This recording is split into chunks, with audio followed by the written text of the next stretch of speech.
morning, and thank you for joining us. It is an incredible honor to be joining you today to host the second annual OurCrowd Summit here in Jerusalem. So thank you for coming. Yes. I will tell you a personal detail. I have long been a fan of OurCrowd since my brother, Ariel Wise. Ariel, where are you? Where are you? Huh? No, that's not him. Where's my brother? Can't see him. Oh, hi, Ariel, is in the crowd, and he's an OurCrowder, so I know a lot about this company from our Friday night dinners, although he has 5 kids, so it's hard to hear. It's really a very special feeling we Israelis get when we look out in this crowd this morning, seeing over 200 and 500 of you from all over the world coming to Jerusalem to discuss technology investing, how technology investing drives home a message. Israel Tech has a global reach, so please give yourself a warm hand for coming here and being with us. And I think perhaps the second message, maybe the most important one, is that OurCrowd investors will brave sleet and snow and rain to cut a good deal. So I'm not sure which is more true, but anyway, thank you. I'm Donna Wise, a host with Channel 2 News here in Israel, and I'm thrilled to be with you. And as you know, unfortunately, as a newscaster, my agenda is frequently not so sunny. So it's great, it's a great change to be spending the day making a lot of positive news, so thank you for having me. Now, just from looking at the agenda, I can already tell it's going to be a fascinating, great day. The themes of this conference all revolve around how innovative technology and business models are going to power an amazing future. From healthcare to transportation to mobility to our phones and our homes, we're going to hear from industry leaders, multinationals, and startups alike what their visions are for where we are heading and why. Now, to get us started, I'd like to introduce John Medved, the CEO and co-founder of OurCrowd. John, for those few of you who don't know him already, was the guy whose fertile imagination came up with all of this just about 3 years ago. And I'm not sure that even John believed this would work out quite this way. Just look around you. This is only in 3 years. And he's been around the Israeli tech scene for over 30 years. And I know, John, that you don't like me to give clues of how much a veteran you are in this industry. And John has played the roles of serial entrepreneur and as a venture capitalist and an angel investor. Now, listen to this figure. He has invested overall in more than 200 startups, and now he's a OurCrowd founder. So most of you can catch him on TV, whether it's on CNN, Bloomberg, CNBC, and even China's CCTV. And he's been described in Saul Zinger and Dan Senior's book, Startup Nation, which I'm sure most of you have read, as the nation's honorary business ambassador. So please join me in welcoming to the stage the founder and CEO of OurCrowd, John Medved, the ambassador, please.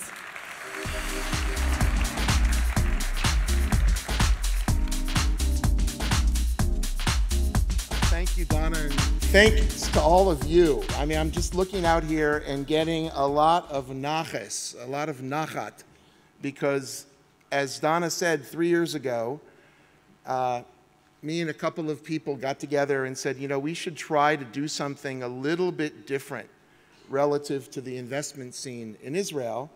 And we started with OurCrowd, and we got all kinds of comments like this is not going to work from a legal standpoint, from a business standpoint, and boy, has it ever worked. And it's just so much fun, and I want to thank you all for coming. It's going to be a great, great day. I want to share with you a little bit about where we have come from and where we are now, and a few thoughts about the overall investment scene as well as the coming year. So if you look at how many people, I don't think we're going to get to 3,000. We have 3,000 registered. What's amazing to me today is that people are actually making it through the snow or the thread of snow. 50 countries are represented here. We have 70 of our 94 portfolio companies in the house. There are 120 individual sort of corporate meetings set up. There are 50 multinationals, okay, from all over the world. and over 100 visiting journalists. If you look at where we came from relative to last year alone, and again, this is the second OurCrowd Summit. Last year, we had raised $80 million. This year, we've raised in total $200 million. Last year, we had 6,000 accredited members. This year, we have 11,000. We came from 90 countries in terms of the registrations. This year, it's 110. Last year, we were surprised to be named to the KPMG, one of our sponsors, thanks KPMG, FinTech Innovator list. This year, we were named number 10 worldwide out of 100 top FinTech innovators. We were the highest of the crowdfunders and the highest of all the Israeli FinTech companies. We had 55 companies in our portfolio last year. This year, we have 93. I think it's already 94 because Elon and Penny and David Stark just keep on doing these amazing deals, many of which you'll hear about today. Our record raise for a single company last year was $5.6 million for Borrow. This year, it's almost $15 million for the company Impressed. And then we had one exit last year, and this year we've had already 4 exits with more on the way. So it's quite, you know, an amazing story of how we've grown in a year, and we hope to again double. I can't guarantee it. I don't know if we'll succeed, but at least our business plan is that next year when we come here, we'll be able to talk about a doubling of all those numbers again. We want to thank you for coming.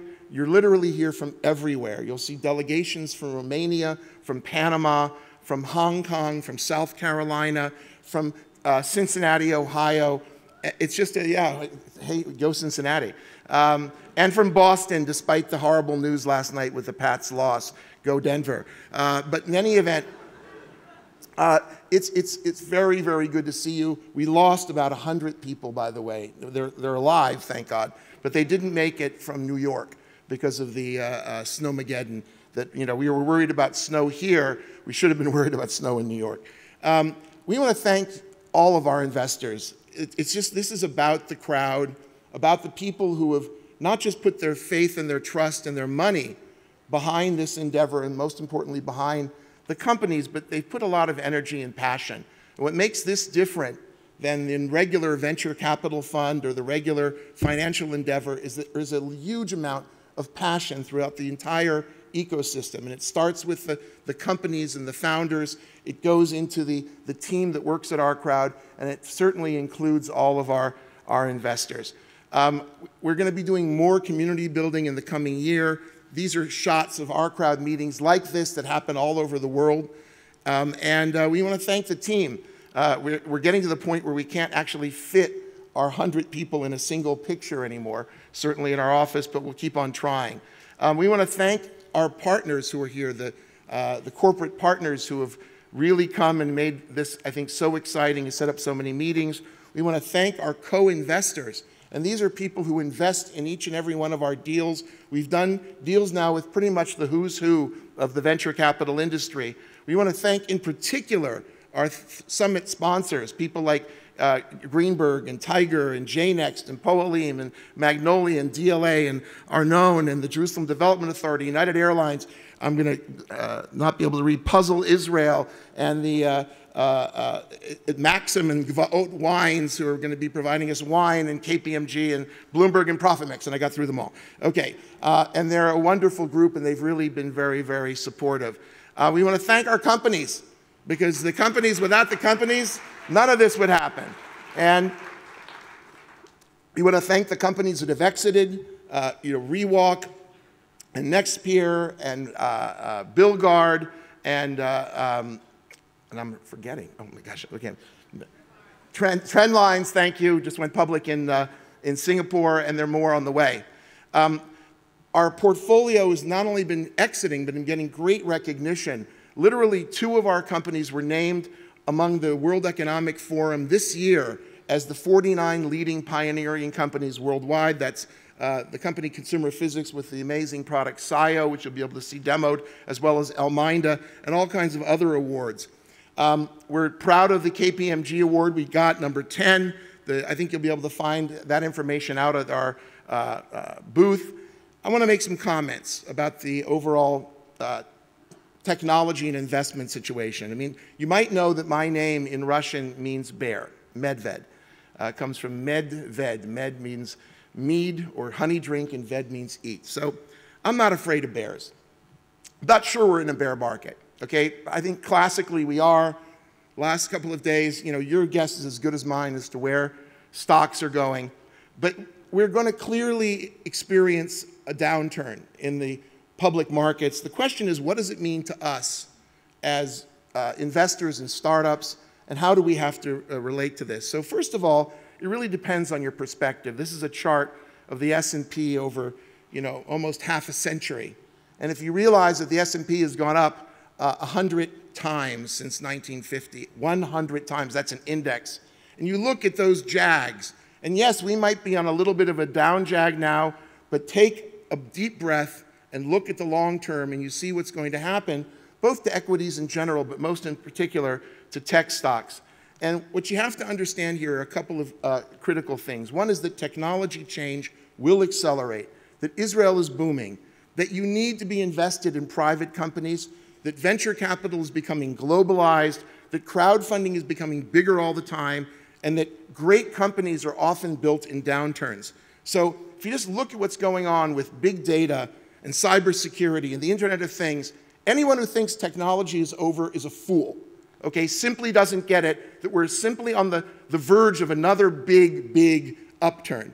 If you don't look at what's happening here in Israel, this past year, approximately $5 billion was invested in startup companies. That's up from $2.2 billion in 2013. There was $9 billion of exits. So it's really an extraordinary story of growth here in the Israeli economy. You have to look at why you have to be investing in private companies. This chart tells it all. And I can't really spend too much time on it, but just look at the orange. The orange is the value that is created when these companies are private. And in the old days, whether it was Apple or Microsoft or Oracle, you could make orange, you could make that private growth appreciation, but you also had the gray. You could buy a stock like Microsoft or Apple or Oracle and make hundreds of times your money by holding it. Today, when you buy Twitter or Facebook, Facebook the best of them all, which is up 3 times since its offering price, barely, there's no more gray. You can't make that kind of alpha anymore in the public market. You are being forced to get into the private markets and to buy these private companies if you want to get alpha from your tech portfolio. And therefore, platforms like OurCrowd, which give you a safe and carefully thought out and diligenced way of investing in these private companies, we think are going to go up. The other issue is that global capital is becoming global venture is becoming very much a part of what we all live with. China, for example, has just been an incredible partner to this country. Investment from China is up at huge numbers. We're seeing it both at OurCrowd and our companies. And what we're doing in terms of building this global community, we're not only just sourcing money, but we're sourcing the ability to build companies globally, to help open up doors and connections. And that is a trend which will not stop. If you look at how big crowdfunding is going to become, over the next couple of years, Goldman Sachs predicts over $1 trillion market, okay, that just in the small area of venture capital and angel investing on crowdfunding, they're predicting $60 billion. So we're playing in a very big area, and we are a global leader. We're literally ahead of almost everybody in the world. Maybe we're neck and neck with AngelList in terms of the amount of money raised, but we're raising it very differently. We don't just allow every company to come up and post on OurCrowd. Those of you who are entrepreneurs know how hard it is to get onto OurCrowd. We only take 2% of all the companies that have pitched us get to go up. But once we go up, it's not just about raising the money, it's about building the companies together, about mobilizing the crowd to help us grow this next generation of startups.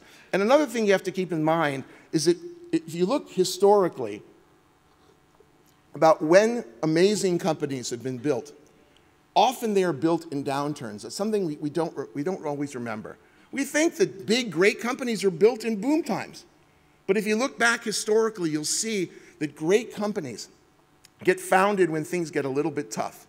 They're lean, they're focused, they can easily pick up or more easily pick up key staff, and we think that right now is this perfect time to be making investments in the market. Again, we just want to, celebrate today that we have an amazing milestone at OurCrowd. We led, together with GE Ventures, a $20 million funding round for the company that we all are thankful for here in Israel, a company called Emprest, okay, who are the software makers that make the software for the Iron Dome. And this company now is going after big industrial markets in terms of smart cities and smart grids and electrical control. And we are just so proud that we've come in 3 short years from a time of making little seed investments to be able to invest in companies of the quality of Emprest, which has huge revenues and profits, believe it or not, and to do it together with GE. It's a dream come true, and we're very proud of that. And that news just went out on the wires. So without going too much into detail, just want to tell you a little bit about what's going to happen today. Look at your agendas. It's really packed. There is so much content. And by the way, as more and more people come up from Tel Aviv after they realize the snow is not going to bite them, we're going to be opening up later in the day this hall. And there's still some seats back here for those who want to get in here because the content's going to be good. And we expect throughout the day to have hopefully the 2,000 or so people. We're going to be starting a series of sessions called The Future Of. And these sessions are unique because they have a corporate sponsor or leader, if you will, companies like Honda and GE and Samsung, who will be looking at the future from their perspectives as a big multinational. But they'll be joined on stage by 3 little OurCrowd startups who will be giving you this incredibly interesting sort of synthesis of the big company with the small company looking into the future, and we can look at that as investors. Then we're going to have, I think, a great lunch, and there's going to be a series of workshops and breakouts where you'll be able to see all of our companies who are present. So if you are a deal junkie like I am, you're going to get major fix today in terms of seeing all kinds of incredible companies who are doing wonderful, wonderful things. We're going to have this incredible hackathon where we're actually going to spend an hour building our companies together. If you want to sign up for that, there's limited ability to accommodate everybody. There's a little hackathon booth. Find it and sign up. And then at the end of the day, we're going to have the big competition for the seed startup. We are sponsoring this competition together with Bank Hapoalim. We're very proud of their sponsorship, and Keshet, Channel 2 TV in this country. It's going to be streamed live on tonight's TV news. And we will be awarding, and I say we deliberately because the crowd here will be awarding a $50,000, 200,000 shekel prize, non-dilutive, no equity, to the winner of that contest. And you guys are going to decide who makes that win. Now, in order to make that decision, you got to download Bizabo, which is, again, an OurCrowd company, the official OurCrowd Global Summit sponsored app. It's Bizabo, B-I-Z-Z-A-B-O. Download it, and then you'll be able to vote and also see the agenda and all kinds of other things. We're also going to talk today about what's going on with our app and our website. You might have noticed that our website has got a complete remake. We're doing all kinds of really great things with the website and the tools. You'll hear from Shai Ben Tovim as our new head of product about what he's sponsoring in the future. And I just want to mention one quick thing, which is that ultimately this is all about the companies that we're funding. And right now, I think on the website, we've gotten to an unprecedented number of companies who are funding. Now, we've got a lot of people here, and there's a lot of money represented in the hall. So I want to make sure that I mention these companies. We have Scalability, which is back already after 6 months for a new round of funding. They're helping big companies and small companies get together.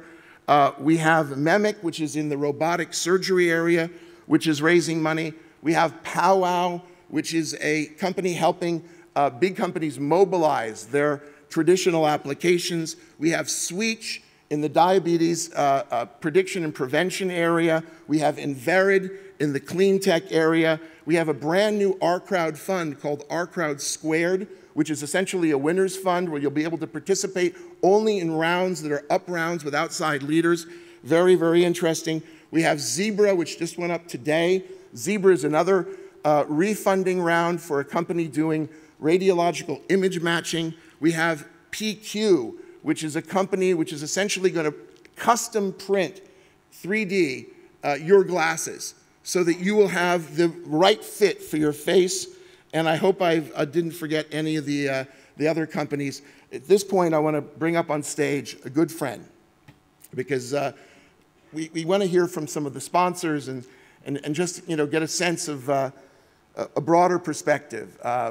My friend Bob Grossman is someone who everybody knows in this country because he is the head or the co-chair, together with Gary Epstein, of the Israel practice at Greenberg Traurig. Now, those of you who don't know Greenberg Traurig, it's probably, if not the largest and the most prestigious law firm in the world, certainly one of the. There are about 2,000 lawyers, just shy of 2,000 lawyers at Greenberg. So Bob knows a few things about negotiating. Okay, he's also spent, I don't know how many trips to Israel, but my guess is it's got to be approaching 100. Okay, over 100. Okay, trips to Israel. And without any further ado, I want to bring up our good friend Bob Grossman from Greenberg Traurig. Thank you very much.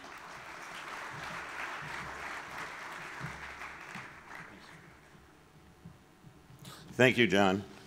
As everybody knows, John is probably the hardest act to follow anywhere, so I really appreciate having the opportunity to come after you. Although I once had to come after a handsome Frenchman with a great French accent. Not that you're not handsome, John. After more than 35 years as an attorney, not much surprises me anymore. But even I was surprised when an alien from a planet far, far away walked into Greenberg Traurig's Tel Aviv office. I cannot divulge our new client's name, but for our purposes, we'll call her Kara. Kara does not have a work permit or a green card, but listen up, John, she does have funds to invest. Kara met with us in our Tel Aviv office. She told us that she had selected us because of Greenberg Traurig's broad international practice, our small firm client interface, and our global resources, and the strategic connections we make for our clients globally that could provide her with everything that she needed.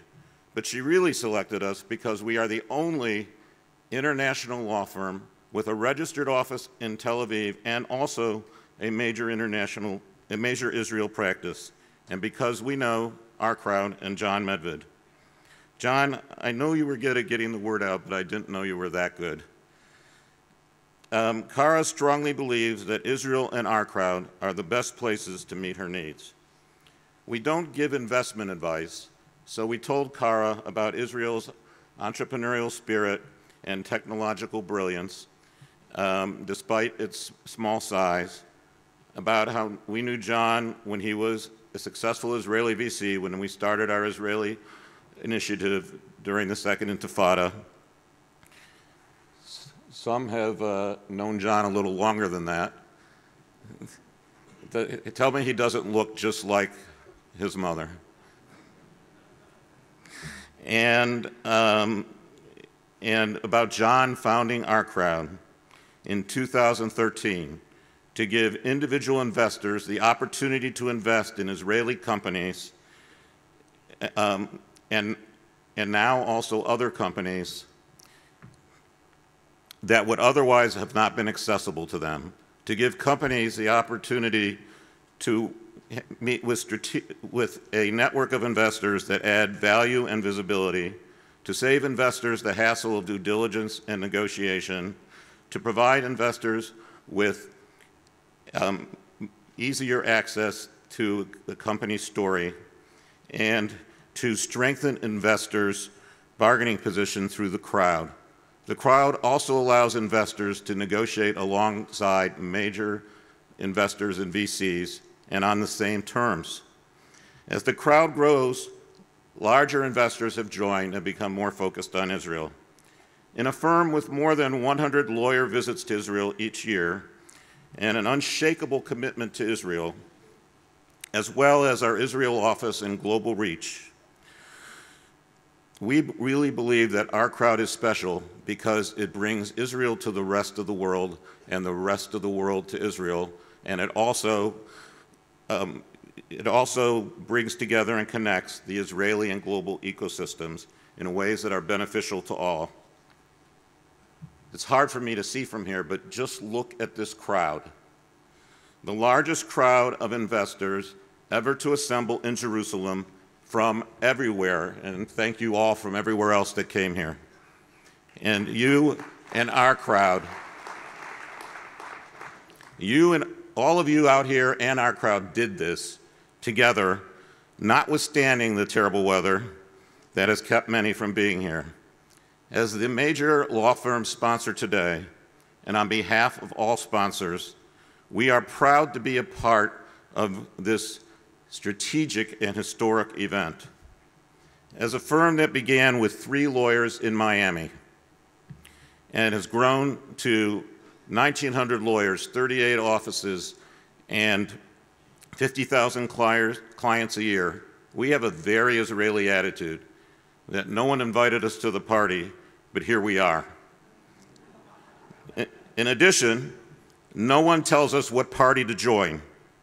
And we are proud to tell you and to tell the rest of the world that we join you here and we're not going anywhere.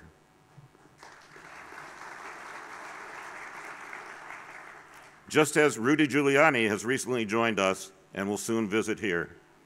As such, we appreciate that in less than 3 years, OurCrowd has really become the party, perhaps the largest equity crowdfunding organization in the world, and proudly from Jerusalem. And you are part of it against all odds, not to mention the weather. And I have to give a special shout out, John, to Danielle Holtz, who has done an amazing job putting this together, and her group of people. This week, as I commemorate the yahrzeit of my paternal grandparents, who instilled in me a love for Israel, I stand here in the most innovative country in the world, representing Greenberg Traurig, at a conference bringing together the Israeli and global ecosystem and celebrating a world-leading crowdfunding platform based in Jerusalem. It is even more exciting than being a lawyer for an alien. My grandparents would be so proud of all of this, and it has been Jewish custom for more than 2,000 years to say Shehecheyanu on unique and special occasions, and I would appreciate it if you would join me in doing that. For those of you who know, Baruch Atah Adonai, anyone? Eloheinu Melech haolam Shehecheyanu v'kiyamanu v'higianu lazman hazeh. Thank you. So this is the sneak to the future. Thank you, John and Bob. That was very moving with the Shehecheyanu, and I'm excited to dive into the content today. But first, I want to draw your attention to briefly to one of the useful and cool elements of our conference, and John mentioned it, the Bizabo event app. And if you haven't already, go ahead and download the Bizabo from your app store and join the event, so you can actually pull out your phones now. And you can find both Wi-Fi and installation tips in your packet of conference material. Now, Bizabo is going to help you get around, meet interesting people, and see context as an event segment, and also participate in the live audience polls that we will have this morning and in the afternoon. So please go ahead and download the app. And let's get started with our first peek into the future, which is all about mobility. The runaway hit at this month's Consumer Electronics Show at Vegas was an old friend, the automobile, turning around what seemed like a decade-long decline. Cars have now become connected, cool, some say sexy, and are back in a very big way. They are high-tech, they are voice and touch controlled, and are promising very soon to drive themselves. Here to talk to us about what's driving the car forward so fast is the biggest auto manufacturers in the world, Honda Motors. Joining us today from Mountain View is the Senior Program Director for Honda Innovation Labs in Silicon Valley, Nick Sugimoto. An engineer by training, Nick was an early Japanese internet startup CEO before eventually joining Honda Research Institute in the US. Today, he oversees the Honda Silicon Valley's lab advanced research and development.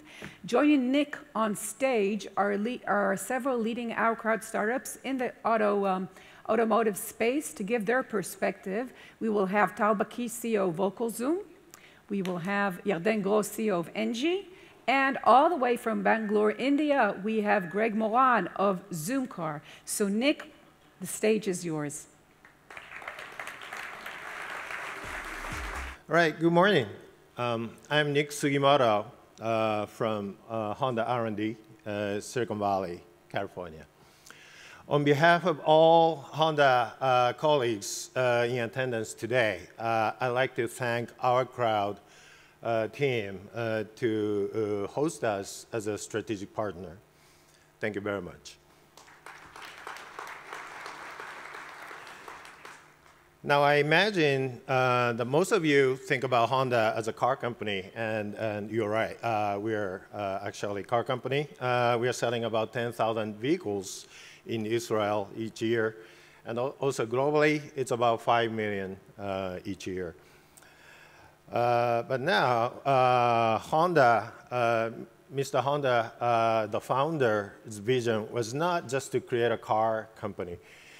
Cars are just one manifestation of Honda's high goal to create technology and mobility products that makes people's life fundamentally better, easier, and more fun.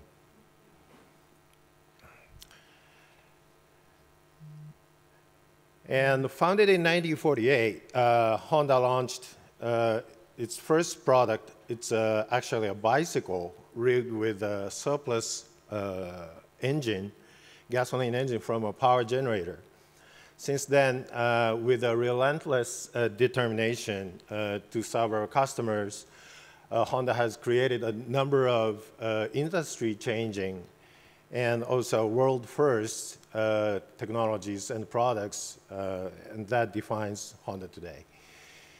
And besides motorcycles and automobiles, Honda produces a wide variety of power equipment products, from lawnmowers to power generators, and also marine engines.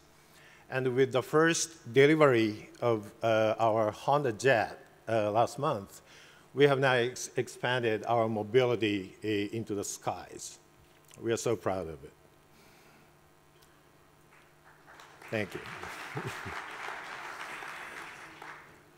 Honda has also pioneering the field of artificial intelligence and robotics since the 1980s. This led to the creation of humanoid robot called Asimo, the world's most advanced humanoid robot, which is now capable of recognizing objects, gestures, sounds, and human commands. And some of this technology actually rolled into our autonomous driving vehicle program. So what does the future look like for Honda and for mobility? Obviously, nobody has a crystal ball, but our founder, Mr. Honda, believed in the power of dreams, which is our corporate slogan. And he always suggested Honda engineers to dream big. All of us in this room have a big dream, I'm sure, to make this world better drastically for the society. And this is what brings us together between you and Honda as an innovator. So today, talking about the future of mobility, I'll offer one critical component that defines Honda's vision. In the future, car will be completely collision-free. With advancements in learning, sensing, and communication functions, we are moving into a new realm of mobility, which we call cooperative car society. What does that mean? So by 2020, we believe that an omnidirectional communication system called DSRC will connect vehicles and infrastructures, and significantly reducing the driver load and enabling 50% reduction of accidents involving Honda vehicles. Then by 2030, we are connecting not only cars, but also all road users, including pedestrians, bicyclists, and motorcycle riders. And by 2040, Honda connected vehicles will be accident-free, totally, and which would change the way we move around. The final phase, which we target 2050, when cars converge into a network of intelligent machines using advanced sensing and relational capability to inform and educate the world around the vehicles. So from zero emission, such as hydrogen fuel cell technology, to autonomous driving vehicle technology, Honda is deploying a broad range of innovations that will define the future of mobility. But the most important point I want to convey today to you is all of you in this room have the ability to shape the future of the mobility. Traditionally, automobile innovations were done only in car companies' labs or closed suppliers. But, and the cost and the barrier of entry was so high. But the success of companies like Waze and Mobileye, the development of also the new venture capital mechanism like OurCrowd has forever changed the game. Now, a number of companies like these three fantastic startups are changing the industry and reshaping the future of mobility. I also have another message for you. Honda wants to work with you, investors, innovators. Honda recognizes that collaboration is a key to a more intuitive and personal and rich experience for our customers. In fact, we believe that partnering together with entrepreneurs, startups, and also academic institutions will help us develop truly transformational products. Our presence at this conference is actually Honda's first formal entrance to Israel technology community. Having come here, thank you very much. And having come here from Silicon Valley, I can tell you that I'm very impressed with the innovative and entrepreneurial culture and spirit of the startup nation.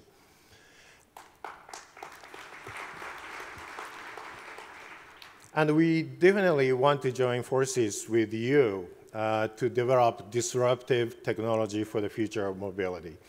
To facilitate this collaboration, we actually brought a representative from Honda for two Honda Open Innovation programs we run, Honda Developer Studio and Honda Accelerator. Honda Developer Studio aims to app developers to bring new ideas to cars and working through Android Auto and Apple CarPlay platforms. The goal of Developer Studio is to help developers to refine their ideas by encouraging them to consider automotive-grade engineering and also the driver's safety and privacy. Those are the high priority for Honda.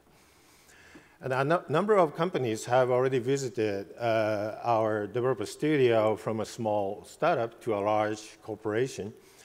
And if you're interested in working with us for an app for a car, please visit our booth outside this conference.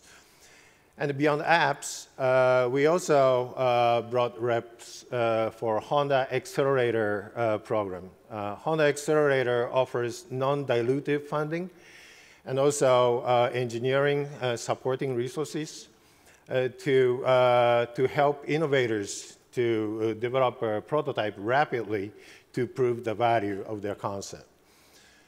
It also provides entrepreneurs with access to Honda engineers. So we bring in mentors from Honda R&D and also Honda business units to accelerate the commercialization of startups' technology with a diverse portfolio of Honda products and services. And we also even offer a space in a lab in Silicon Valley as well. So as I said earlier, all of you have a tremendous opportunity to reshape the future of mobility. So please visit me and my colleagues representing Honda's Open Innovation Initiative throughout this conference.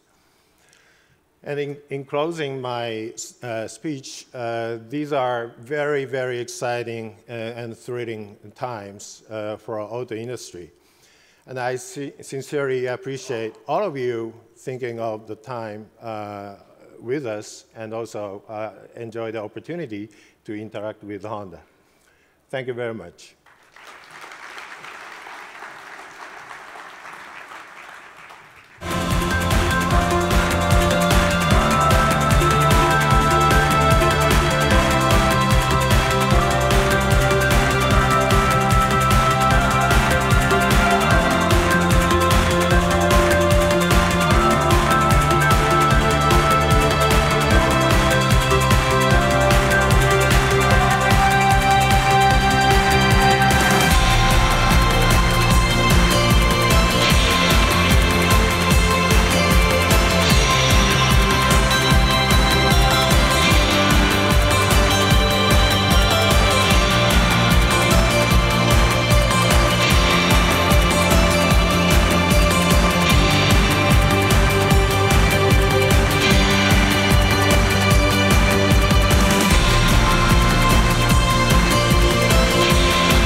Hi, I'm Tal Bakish, and VocalZoom will be the company will make voice user interface actually work.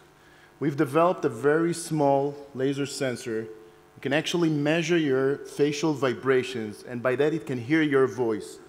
So you can actually talk, and the sensor will actually hear you without any background noise. You know, cars of the future will have lots of functionality. You'll be able to manage your calendar. You'll be able to even do purchases, secure operations on the cloud, doing purchases in Amazon. But to do all of that while you're driving, you need a very good user interface. And what's better than voice?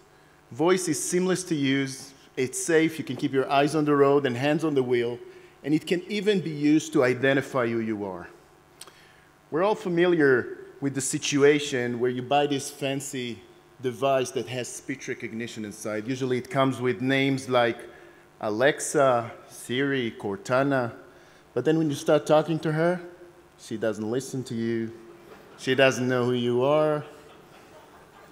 It's very frustrating that every word you say, you need to make sure that the system actually understood what you're saying. VocalZoom, together with our partners and leading customers in the consumer electronics and in the automotive, managed to show disruptive improvement of the existing systems. Let's hear an example of a woman trying to text a message in Chinese in a food court in Hong Kong.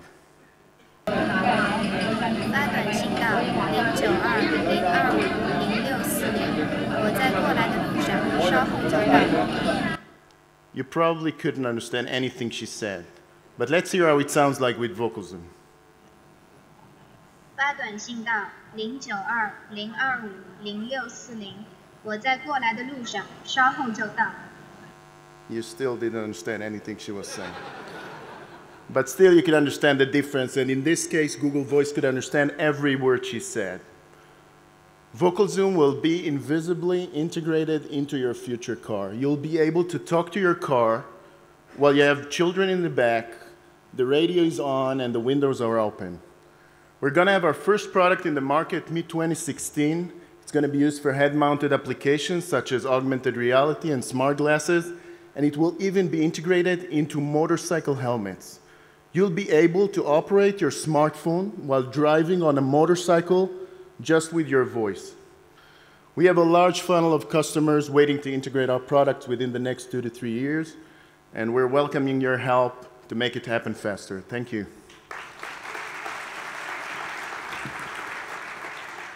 Great. Great presentation. Very interesting technology. Thank you very much. So I'm going to ask one question to each of you, starting with Tal.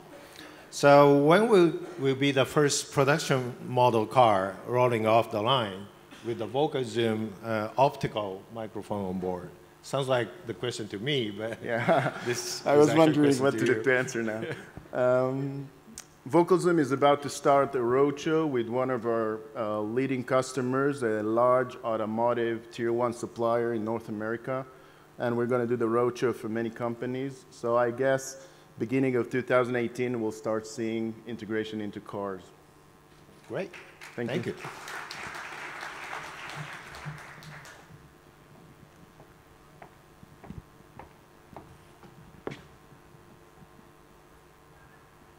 Hi, everyone. My name is Erden Gross, and I'm the co-founder and CEO of Engie. It's great to be here this morning. It's an amazing event. Thank you, OurCrowd, for having us. So Engie is the first marketplace that connects between drivers and mechanics, that offers a full solution to the driver, from malfunction identification to getting your car fixed at the best mechanic with the best price. In other words, if you're using Engie and your car breaks down, you'll see all the information you need in your smartphone, the malfunction information, the severity of the malfunction, and even with just one click, you can get multiple quotes from nearby mechanics, so you know exactly how much you're going to pay and who is the mechanic, how reliable and experienced is he. So the idea behind Engie started after I had an awful experience at the mechanic. I went to fix my car, and basically I didn't know what's going to happen. And this is exactly how 150 million drivers in the US feel every year. They feel frustrated and helpless, and they don't know what's going to happen to them at the mechanic. So we launched 10 months ago a pilot in Israel, and it was really successful. The users feel that we are solving the problem for them. They feel that they know exactly, and they get all the information before they go into the mechanic. So basically, they can also save 35% on their cost. So we are still on early stages, but the value proposition is really clear, and our users love it. And this is why this year we are planning to launch Engie in the US. And in 5 years, our goal is that 15% of the US visits to the mechanic will be through the Engie platform. I know it's an ambitious goal, but when my team and I will reach that, it means that we'll generate $14 billion to the mechanics and the mechanics in our system worth of repair, which is amazing. And basically, it will say that we will be the biggest mechanic chain in the world without owning any mechanic. Oops. Let's go back. Okay. Everyone knows about now the biggest trends in the automotive industry. There is lots of technology in the automotive industry. Big companies like Google, Tesla, Uber, Mobileye are bringing a lot of technology. Small startups are doing an amazing job. There are big trends like self-driving vehicles, connecting cars, on-demand mobility, and many more.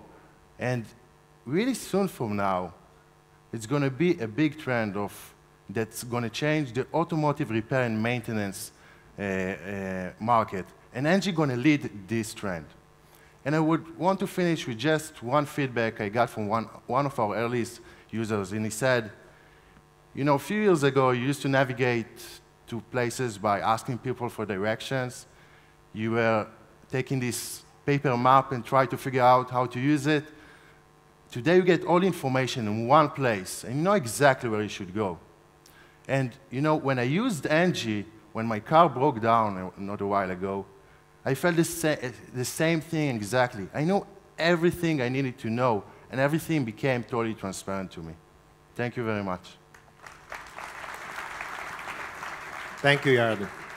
Very interesting idea to make service industry more efficient and transparent. So the question for you is, there are many possibilities for the driver to use your apps, like from small maintenance, changing tires, to major overhaul. So what's a potential killer app for use case for your customer? So when we are mapping the use cases of malfunctions in the vehicle, we are taking into account two really important parameters. The first one is how common the scenario, how common is the malfunction. The second one, how expensive it will be to fix it for the user. So the most common and the most expensive malfunction scenarios are the most valuable for the user to know what happened to their car and to get a reliable bid for it, a reliable quote. For example, if your catalytic converter breaks, this is one of the most common, one of the most expensive malfunctions in the vehicle. But you know, when you're talking about a killer feature inside the app, I think, is to take all these scenarios that can happen to your car and offer reliable information on them and reliable quote from a mechanic that will give and offer confidence to the driver. Thank you. Thank you.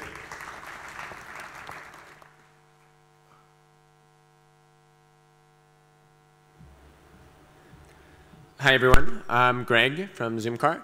So just to start, when we started Zoomcar back in 2013, it was a pretty simple overall presupposition where our assumption was in India, you would have to be absolutely insane to want to own a car and drive a car on a routine basis. And so it really started with that and really nothing more. It was a very simple premise. And if we look at India, actually, you find a nation very, very different from Israel, of course, very different from the US. You have actually car ownership rates that are actually less than 10% if you combine the tier 1 and tier 2 cities.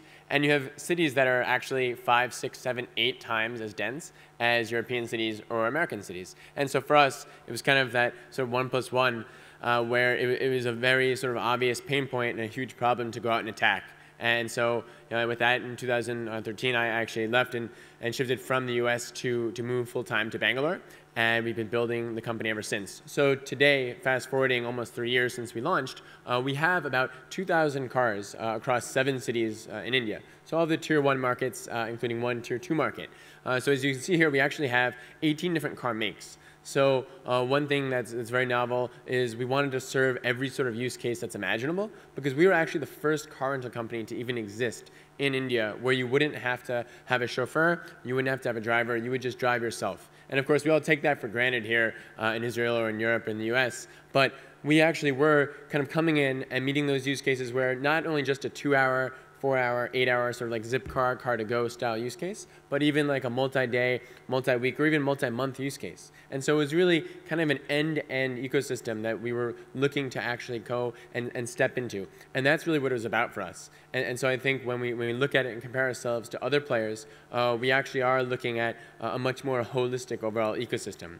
And the hyperlocal element, which you see here on this map, so we wanted to make sure, above all, and this is India after all, and it's again very, very different from the US or Israel or Europe, because the pain points of infrastructure are so vast that you need to have that hyperlocal last mile solution.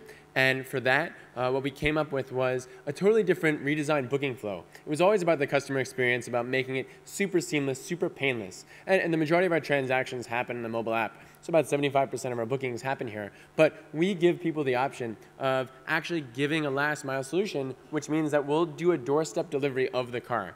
So to and from, so you actually don't even have to worry about getting to that location. And so that's a unique innovation for India. Over and above that, we're just now launching a service which will allow you to do one-way, very flexible. And so for us, it's about creating these local innovations for the Indian market to make renting a car totally seamless and totally pain-free. And that's really what Zoomcar is about. As we push out over the next year, we're looking at adding another 10,000 plus cars and adding another 25 plus cities to our portfolio in India. So thank you. Thank you. Thanks, Greg. So the question for you is, are we getting a chance to use Zoomcar outside India? Do you have a plan to go global? We do. It's probably something where, as a lot of you guys have seen, the Indian market is just so enormous that I think for the next probably 1 to 2 years, we have a lot of building to do locally in India, a lot of cities to hopefully conquer. But I think after that, you fast forward a couple years, and I think the African market makes a lot of sense, the Southeast Asian market, the local South Asian market. A lot of the technology is very portable, just some of the local regulatory issues with starting up in that country, which would require some attention. Thank you very much. Thanks. Nick, for hosting this panel, and now we have a question for the panelists and for the audience. So please go ahead and take out your smartphones.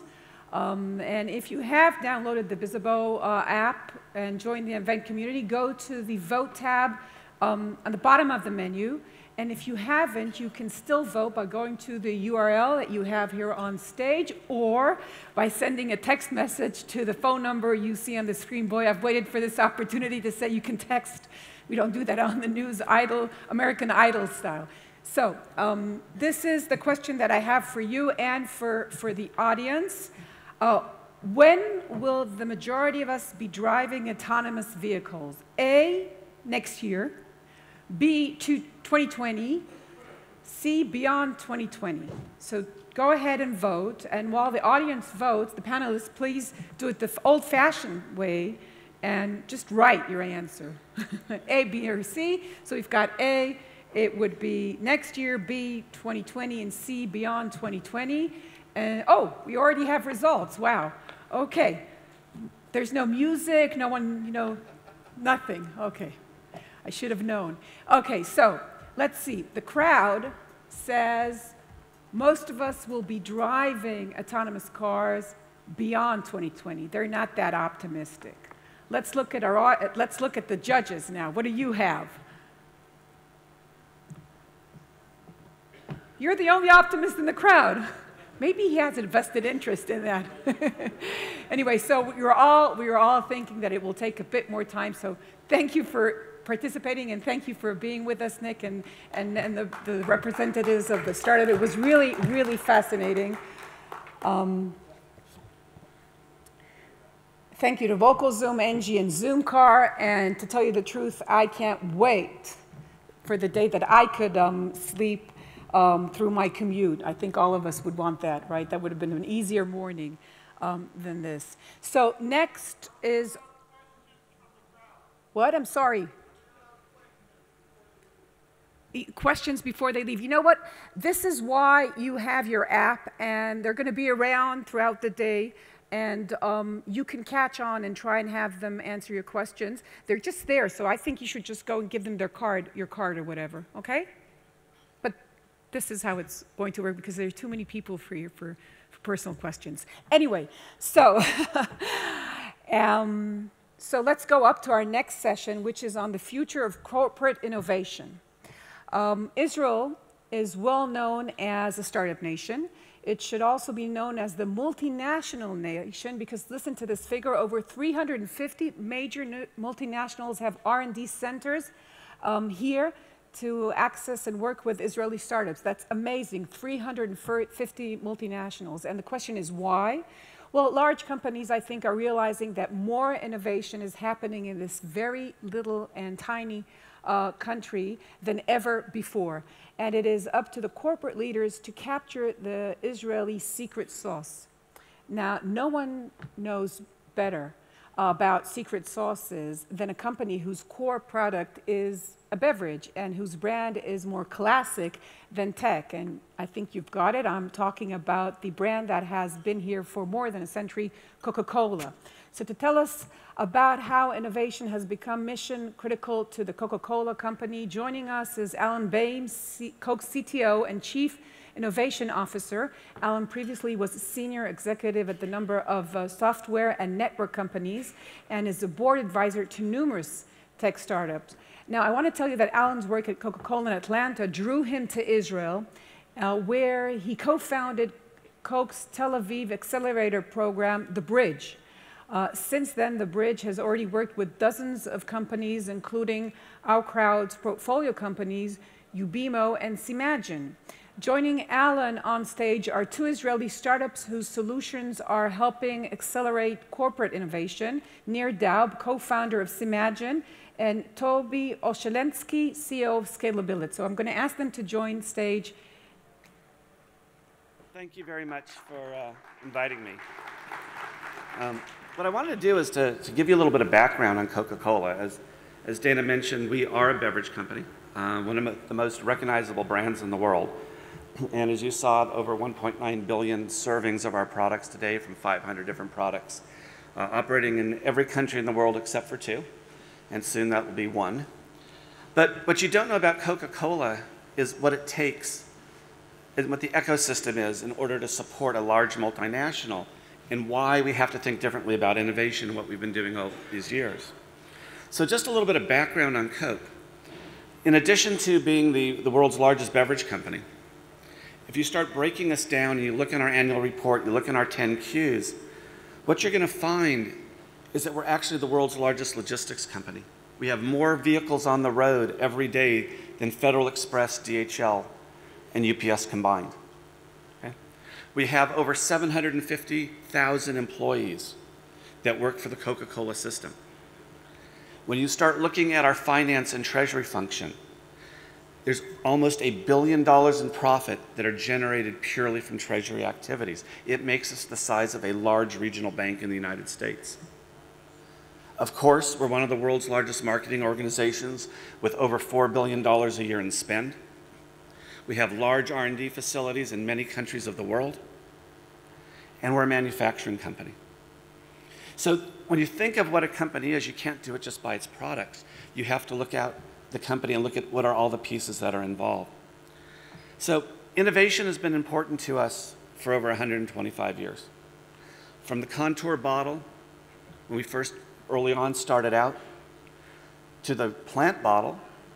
We're making our bottles out of partially out of plant material with the goal of getting to 100%, to new sweeteners, to low caloric drinks, to everything. We're always innovating. The digital age has brought new challenges for us as it has for any other corporation.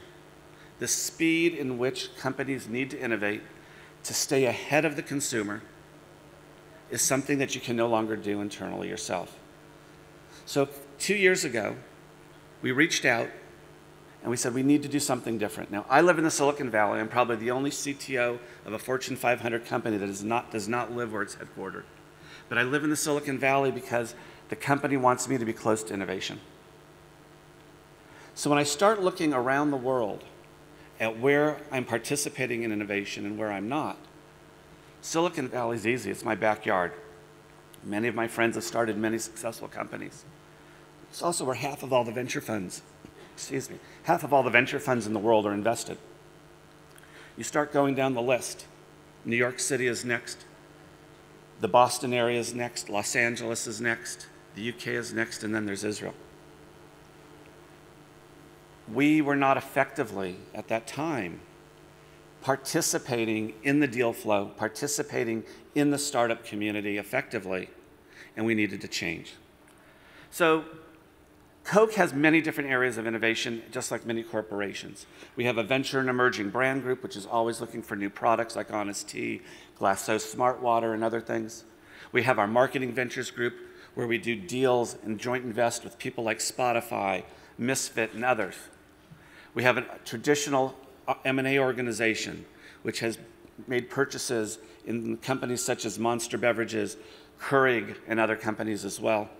We have a founders group which works with some young entrepreneurs in different cities. But what we didn't have was a way to capture the crowd, capture the value that crowdsourcing brings to the company. And that's what's changed. We came here 2 years ago. We started a program called The Bridge. At first, we thought we were going to be an incubator. After talking to a lot of people and listening, we found out there's lots of incubators here. We turned around and pivoted like any good startup and said, we're going to be an accelerator. We were disappointed again after another 24, 48 hours of listening because there's lots of accelerators. Thank you. But what we were missing out on, and when we turned to the investor community and said, what does Israel need? And one investor stood up and said, we need a bridge to the US. We have a lot of good engineers, a lot of smart technologists, but we have no way of getting to the US. And that's what Coca-Cola is doing here. At 6th Rothschild, we've opened up an office. We work with young entrepreneurs, young startups. We help them grow. One of the most important things, one of the things that Coca-Cola does best in this world is tell a story. We've been telling stories for years, and we're teaching that art of storytelling. We're teaching the art of communication, and we're providing opportunities now to the startup community. Without this, many of these startups would never have the opportunity to come in and meet with the executives at major Fortune 500 companies and be able to grow. So that's what we're doing here. It's very unique, and I always say that in order to prove this, you have to look at what's going on outside. In the past year, over 70 corporations have come and visited us. Over 400 people have come by the offices to see what we're doing, and now we're starting to see people mimic what we're doing. So it's actually very much a compliment. We also learned one thing: you have to listen a lot. And as part of listening, we recognize that we can't do this alone, nor should we be doing it alone. There's a very large multinational corporation that's down the street from us in Atlanta, Turner Broadcasting Company, home of Warner Brothers, home of many other brands, CNN and others. And they've partnered with us now, and they're joining with us as a full partner in our program. So I'd like to bring Pete Scott, the VP of Emerging Media and Innovation for the Turner Broadcasting Company, up here. And the other thing I'd like to say about Pete is he just gets to do all the cool things. So Pete, do you want to talk? Great weather in Israel. Thank you. Good stuff. This is my first visit to Israel, and it's an amazing place. And the energy that I feel when I walk down Rothschild's is amazing, and all the startup and the energy in this room is amazing. My name is Pete Scott. I'm head of Emerging Media and Innovation for Turner Broadcasting. It's part of the Time Warner family. I think you've heard of our brands, Warner Brothers, HBO, and Turner Broadcasting. Right down the road, we have CNN Jerusalem. We have one of the most innovative leaders of all time, Ted Turner. So we decided to partner with Coke and come to this great country and really integrate with all of the evangelizers of new technologies. And we couldn't be happier to participate with the bridge and get excited about integrating some of your great technologies. And everyone in this room, I call you evangelizers for new innovation and techniques and investments. So I just appreciate the warm welcome that I've got in this country, and I can't wait to go back to my big city in the South and tell everybody how great a place it is to participate and work with great companies. So thank you.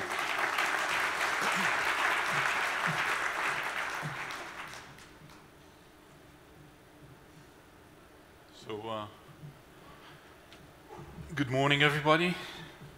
Let me just connect this. So my name is Neil Daube. I'm one of the co-founders of Simagine, which is both actually an OurCrowd company and also a bridge company with Coke. And our story actually began, as many other startups, with, let's go with the personal challenge. We always joke about the fact that we started a company actually to solve or to help our own marriage lives. But seriously speaking, to help us with personal challenges, and I'll give you one example from one of my partners, where he was actually trying to convince his wife that buying the gray KitchenAid, or buying the gray KitchenAid for their kitchen would fit in a much better way than the red one. Let's say it was a very big mistake he made. But seriously speaking, if you look at commerce, and the evolution of commerce, so what we see is that the variety of products, the accessibility of products has grown significantly over the years. But one thing that we think is at the core value of commerce is visualization. And the visual aspect of commerce along the way has been, let's say, a bit neglected, and this is exactly where Simagine comes into action, by actually providing an actual visualization tool for companies. So I'm going to show you 2 use cases right now that we do with our partners in a minute. So in the meantime, let me tell you a bit about what we also do with Coke. I'll show you in a minute. So again, we're all about visualizing. The tool we provide is basically, just started. So cool, so let's start with the first or the original use case we started with. So e-commerce. So again, commerce today went into e-commerce and m-commerce. Now the thing about e-commerce, and for example, our first customer actually, which is Little Woods, it's a small, relatively small to Coke, let's say, company in the UK that sells around $1 billion of furniture a year, among other things. And you know what? They don't have any physical stores. They only have websites. So let's assume you want to buy this nice armchair. So we basically sell the yellow button on the left side, view at home. So let me show you what happens when I click it. So imagine you're standing in your living room and you want to see how the armchair you've seen looks like. So basically we scan the environment, estimate the scale, and place the item. And it's actually here. I can actually walk around it, see it from any direction. I can even, you know what, let me add an ensemble of products. So I can also add, maybe that would look better in the... So you can now instantly, with a click of a button, visualize how things you see, again, in a picture or in a store, would look like in your home, your own home. Now you probably ask yourselves by now, that's nice, but what can this have to do with Coke? And I think Alan mentioned it in his opening that Coke is about everything, basically. And visualization is also about everything. So what we discovered with the help of the Bridge team is also sales reps in many cases have the same challenges of actually showing their customers, which are, for example, venue owners, store owners, movie theater owners, how things they want to place there would look like in their own venue. So it's the same idea. So let's imagine this is a movie theater or anywhere else you want to design a Coke corner. So I can click, again, same experience where I basically look at the location and I start to place Coke products. So I can place this nice signage around here. And let's put a nice Coke table around here. Alan just above you. And what about placing a nice cooler over here?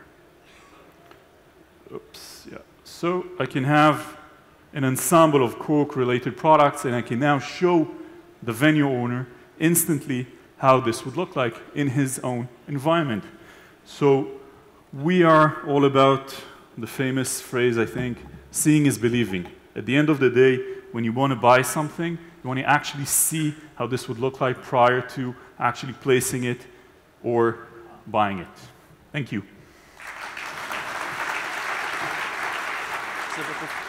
So before you sit down, Nehru, beyond retail, beyond sort of Coca-Cola here, what other industries do you think that this technology will disrupt? So I think the beauty of, let's say, the technological field we are part of is augmented reality. And the specific field we're now at today is augmented commerce, is augmenting the commerce experience.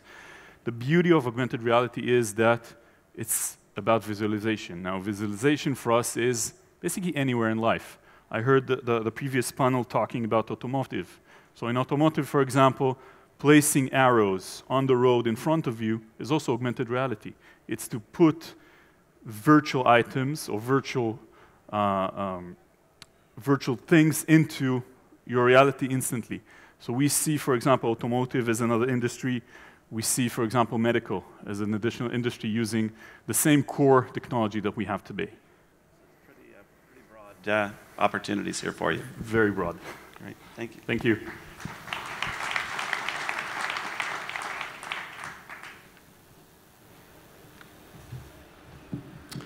Hello, good morning. My name is Toby Olshanetsky. I'm the co-founder and CEO of Scalability.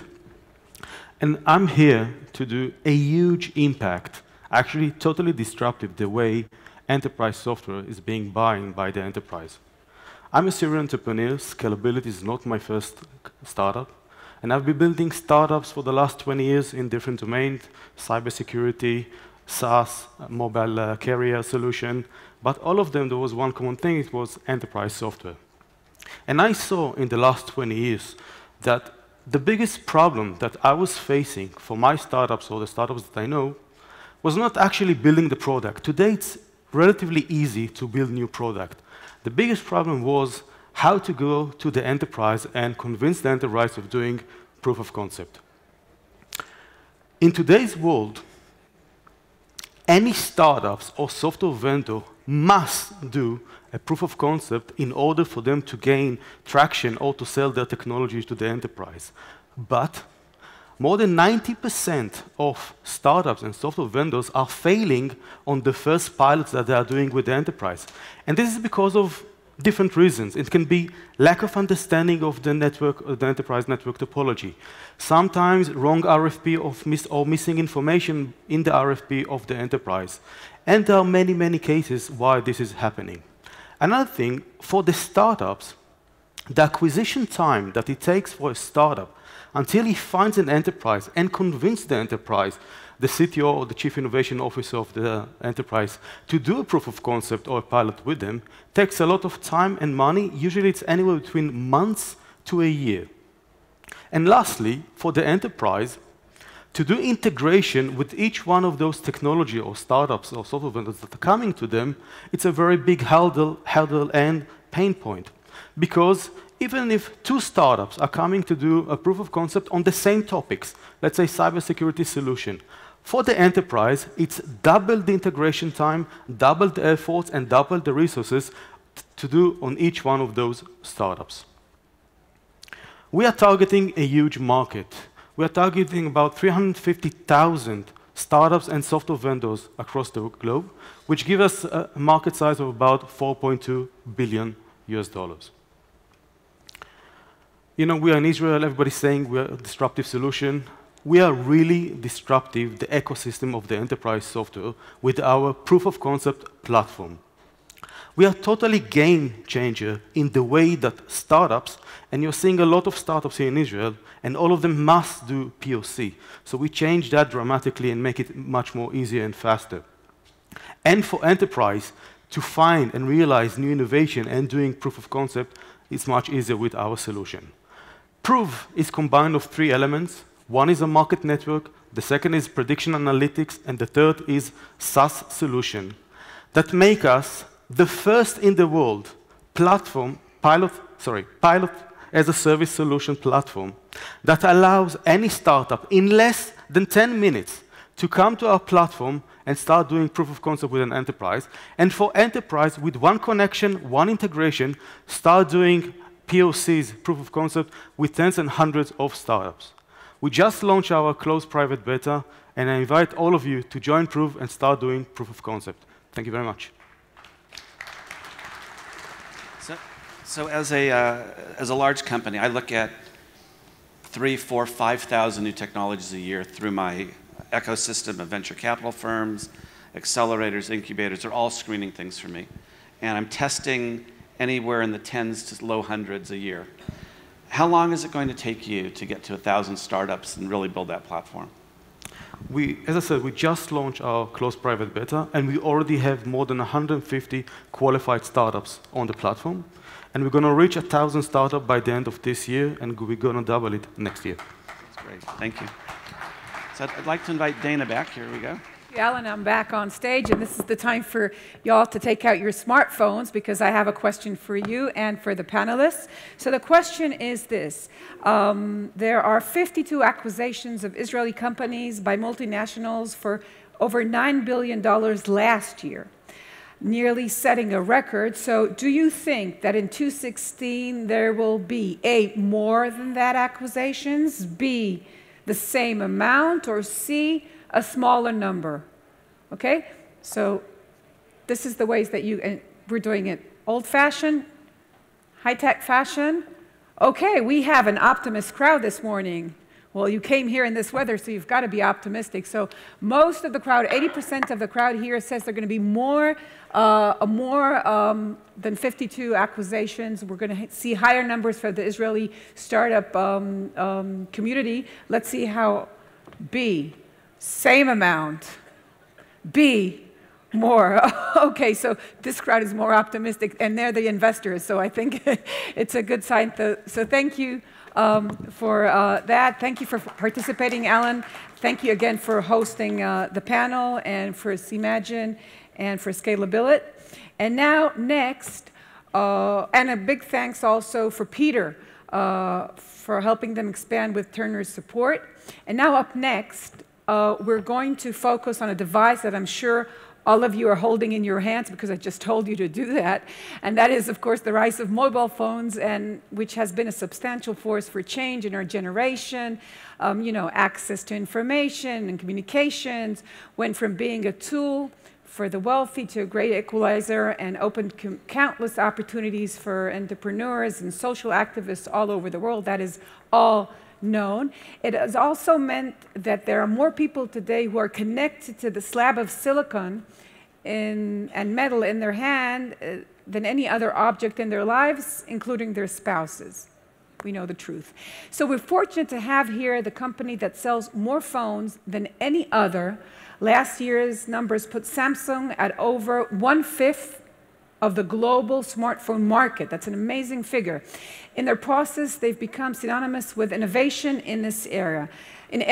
Let's welcome to the stage Gonzalo Martinez de Azagra, who for the last 3 years has been running Samsung's investment activity in Israel, and in that time has headed Samsung's investment into several high-profile Israeli startups, including Startup and OurCrowd's own Core Photonics and Replay Technologies. Joining him on stage are 3 startups: Dror Sharon, the CEO of Consumer Physics, Eran Kal, CEO of Core Photonics, and Amir Bashan Ashkenazi, CEO of Pixie. Gonzalo, the stage is yours. Hello, everyone. Thank you very much. If we could put the video on, that would be great. So today, I think I'm riding the wave of Samsung and its popularity. I'm also riding the wave of Israel. When I started Samsung 6 years ago, it was a huge company, but ever since it's become even larger and more well-known. Same has happened for Israel. It's always been a country of innovation, but like we saw, a lot of new countries that weren't here are beginning to look at Israel, and so it's becoming an ever more source of innovation. Let me give you a few pointers as investors of where we see what's going to happen with the phone. This is the Samsung Galaxy S6, which is last year's, and soon you're going to be able to see the Samsung Galaxy S7.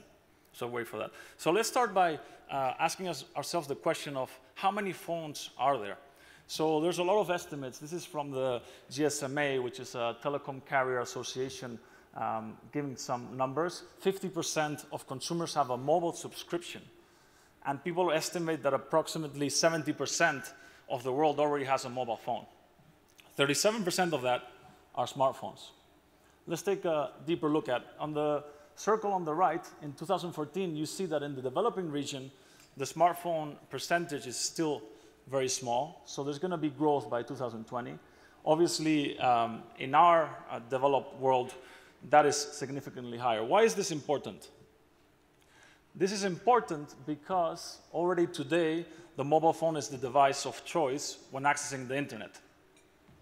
And this is bringing a huge amount of opportunities for the developed world and the developing world. I want to talk about one of the areas that I think is going to be very hot this year. It already is very, very hot, which is payments. So the mobile phone has had this inclusion effect for the developing world because before they didn't have access to the internet through wired networks. Now the developing world is skipping that phase and going directly to the mobile phone. So it's inclusive from the digital perspective, it's inclusive from a financial perspective because of there being a lot of populations that are unbanked. They don't have access to traditional banking services. And obviously it's bringing a lot of applications. Why do you care? You care because we strongly believe there's going to be a lot of movement here because there's 2 things happening. One, the developed world has a lot of challenges I hate credit cards. I'm sure you guys have issues with banks and the way things work. But in addition, there's a real problem in the developing world that is driving innovation. In this graph, which is hard to see, but all you need to know is that that black part of the chart is sub-Saharan Africa, and then South Asia. So the developing world is, these are the number of mobile services. So the startup scene is actually being driven by the developing world. So when we think of payments, it's very chaotic, and even broader is fintech. But if we focus on payments, I like to think of it with three distinct areas. Peer-to-peer, people sending money to each other, and we're going to see huge advances there. We're already seeing a lot of cool startups to share payments when friends are doing things together. We're going to see, and we're already seeing something in the brick-and-mortar space where you can pay with your mobile phone. This has been talked about for years, but we believe with the push of the big players like Samsung, Apple, and the rest, we're really going to see this in the next couple of years spread. Samsung has a good chance to be a leader there with an acquisition of a company called LoopPay, which basically allows you to grab your phone and basically get it close to the point of sale and do as if it was a credit card. And the key there is that the shop itself doesn't have to upgrade in any way. Finally, remote. So we're already buying through the internet. Amazon has this one-click shopping. We're going to see a lot more of that, and we're going to see all of these big companies competing for the one-click and the Samsung button, the Apple button, etc.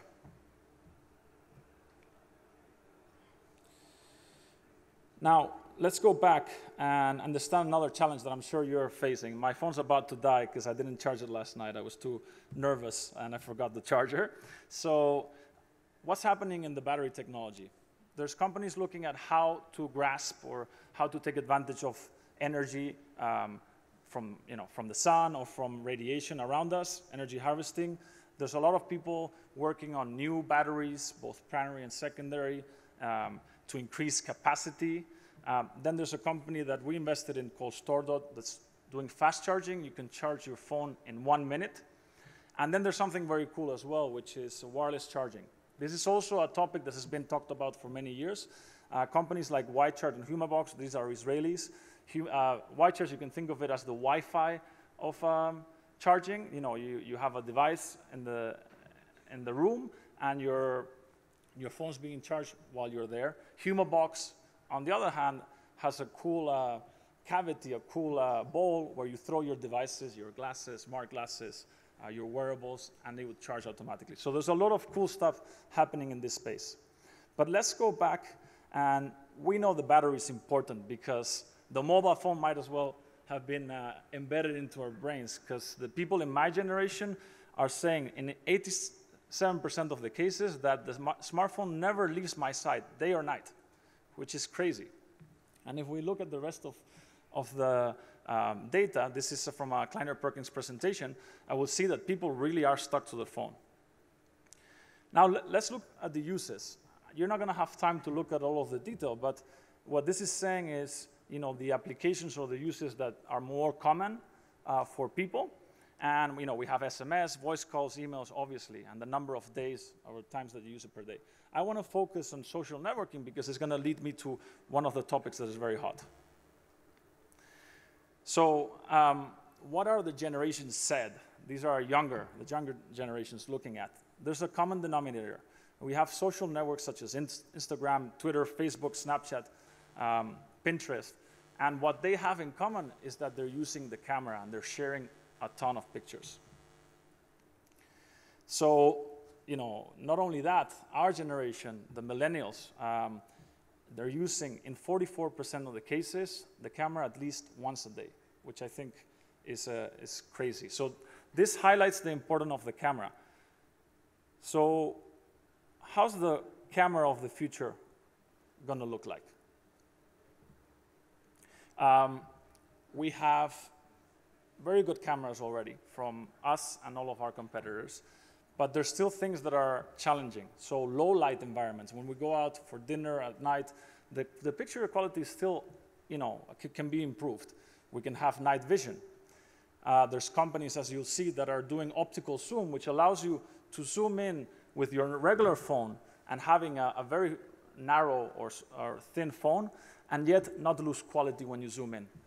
3D depth, which is part of what S'Imagine was doing, and flexible focusing, which is a characteristic of professional cameras. You're able to focus on the object right in front of you and defocus the background, for example.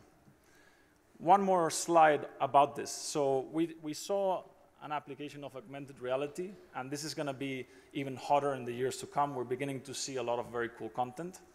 Measurements, very relevant for S'Imagine. Indoor navigation, and one of the areas that is very interesting, or that I find very interesting, is new sensors on the phone, and also analysis. So the phone today, when you take a picture, doesn't understand what's in the picture. With these new sensors and these new algorithms, the phone will be capable of understanding whether in the picture there's a human, or a car, an Audi, or whatever it may be. So this is going to bring a ton of innovation moving forward.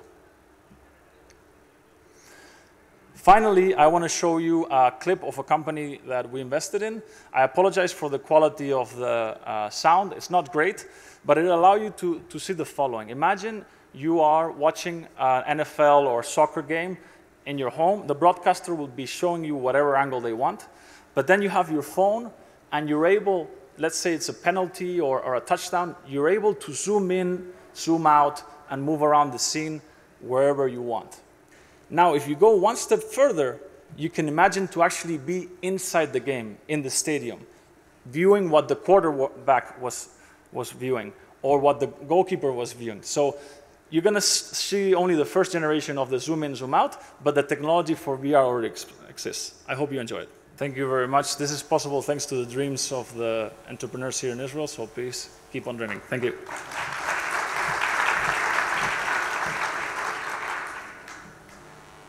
Hello everybody, my name is Dror Sharon from Consumer Physics. What we're about is inventing a new type of digital sensors for all of us.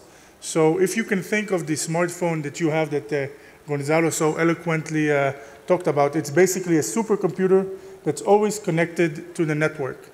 Now that computer today is literally a device that enables you to know anything about everything. So if you travel from abroad, doesn't matter if you came from Hong Kong, from the United States, or from Europe, you literally landed in Israel, and you can tell the best restaurants, you can tell the best hotels. You have on your phone actually a super navigation device. So that thing is amazing, right? It's all-inclusive, gives you an entire set of knowledge that in the past you would never have access to. But there are actually small things in our daily lives that we do not have access to. For example, we all had a nice breakfast here, but literally you couldn't really tell the quality of the cheese or the foods or the apples that you're having. Some people have nutritional issues. They want to monitor that. There's no way for you to know that through the phone. Some people actually care about things that they drink, eat, buy, touch every day. There's no way for the phone to tell you other than scanning a UPC code. So what we did, we miniaturized a technology that is called near-infrared spectroscopy, which is a technology that is used by laboratories to check the quality and the chemical makeup of materials every day in thousands of laboratories around the world. It's called near-infrared spectroscopy. The first sensor is actually this small, which hopefully you can kind of see. And it is connected to the cloud. And we're building actually a search engine, a database of molecular fingerprints that is ever expanding. And hopefully one day we'll be able to tell you materials, the properties of materials in real time of almost anything that you have around us. So how is that possible? I mean, that sounds crazy, which is a light matter, a way for you to just click on materials and know the properties. Well, the way this really works is when you shine light on materials, they interact with the materials. Some of the molecules actually vibrate. Those vibrations are picked up by our sensor. And they create a small fingerprint. That fingerprint is sent to the cloud through the phone, analyzed using our database and algorithms, and the results are sent to your phone in real time. The entire thing takes almost like a Google search, about 10 seconds, 2 seconds for the scan and half a second for the analysis. The rest of it is lag, going back and forth from your phone to the cloud and back. Now, again, this technology is used in many, many fields. The fields it's being used today, as we speak, in laboratories across the world are in pharmaceuticals, food, agriculture, oil and gas, cosmetics, healthcare, mineralogy, gemology, and so on and so forth. What we have done in the company to date, other than releasing this product, which, by the way, just a small plug, you can go to www.consumerphysics.com and get one. Don't forget to do that. Other than launching this on Kickstarter, and when we launched it, we were one of the top grossing Kickstarter campaigns to date, over $3 million in orders, in pre-orders that we have. We've also recruited over 1,500 developers. These are partners that are scanning materials day in and day out. Now, these materials are being scanned to our cloud. That cloud is being always growing with the algorithms. And we hope that through these developers, we'll be able to expand even further the database that we have. Not only that, some of these developers are actually Fortune 500 companies that are thinking of using this in their operations. So some of them actually came to us and told us, look, for example, we're making a phone. The phone has plastics, the phone has glass, the phone has all these different materials that we are using, but guess what? We are using these materials with one quality control lab. Can you actually extend the quality control lab beyond the enterprise, either upstream into the supply chain or downstream, for example, if you are, you can imagine if you are a spirits or wine company and you want to make sure that the wine that you have in the stores is real, well, you can now do that using this very simple device. Very simple device. So we have done that, and we're well on our path to do this. And by the way, very much thankful to the OurCrowd investors. I know that some of them are here that have invested in us. We're very grateful for that and very grateful for John for the opportunity. We were one of the first OurCrowd investment, and the OurCrowd experience has been beautiful for us. So thank you very much, and a hand for you, John. Really, thank you very much. I'll finish with where we are going. Where we are going is the following. So you saw this device. It's actually pretty small. It sells for $250 now, which is a pretty good deal versus $20,000 device, which is large, cumbersome, that you can't take anywhere. Where we are going is actually a device that is this size. Hopefully you cannot see it. It is very, very tiny. It is the size of a smartphone camera. And the way we're going to impact each and hopefully every single person in this world that does carry a smartphone is by embedding the next generation sensors inside the smartphone, wearable devices, tablets, wherever it makes sense for all of us, whether we're consumers or businesses, to embed this molecular sensing technology, this spectrophotometer, inside devices. Hopefully this will happen in the near future. We have plans in the works. We cannot talk about it now. Hopefully in the next year, when we hear there might be interesting developments. But this is what we're doing. We are bridging the last gap between the physical and the digital world that exists with our own little smartphone supercomputers in our pockets. Thank you very much, everybody. Thank you, Dror. Quick question for you. You mentioned that you couldn't say, but we're going to ask anyway. So first of all, what are the killer use cases, and when will it be incorporated, your best guess, on a smartphone? So I think I'll answer the last question first. So I think the killer use case that we see, at least embedded inside smartphones, from the feedback that we have, are from three distinct use cases or fields. One is around food. This is something that all of us eat at least once a day, even if you're on a strong diet, at least once a day. And it's something that people really, really care about. There is a huge portion of the population that is voting with their wallets every day that they care about the food. So one is food, food quality, nutrition.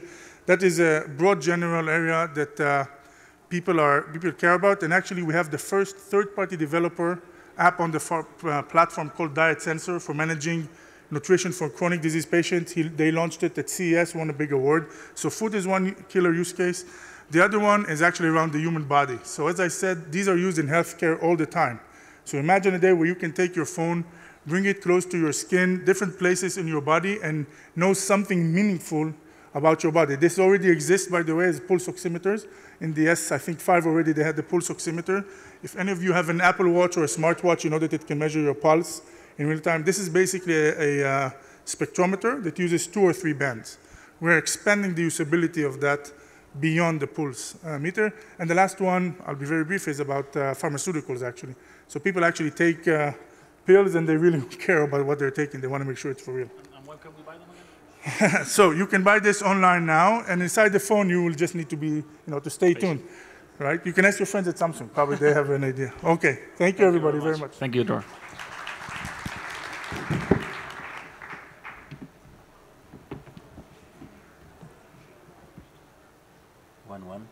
Is it working? Yes. Hi, I'm Eran Kali, co-founder of Core Photonics. Core Photonics is the inventor of the computational dual camera and the first company to actually demonstrate such a device. Our technology significantly improves photographs and videos captured by smartphones by overcoming the major handicaps which differentiate compact cameras from digital slim cameras. Those major handicaps are the lack of optical zoom, noisy images in low light, and mechanically related issues. Our technology, the dual camera, is based on two different optical systems which are fused with a very high fidelity, a very high quality, into a single superior image by some processing that we also develop. We designed the camera, we developed the software. This is part of our core competency. On the right side, you can see in a dark room an image taken by the illustrious iPhone 6 camera. On the right side, you can see Core Photonics zoom camera, which has a significant gain both in resolution, much less noise. Judge for yourself, this is a true apples-to-apples comparison. Core Photonics approaches the market in an IP licensing approach. We give our deliverables to the supply chain. We enable the supply chain with all these different technology components. Eventually, we sell and try to license. Our target end customer is the smartphone OEM.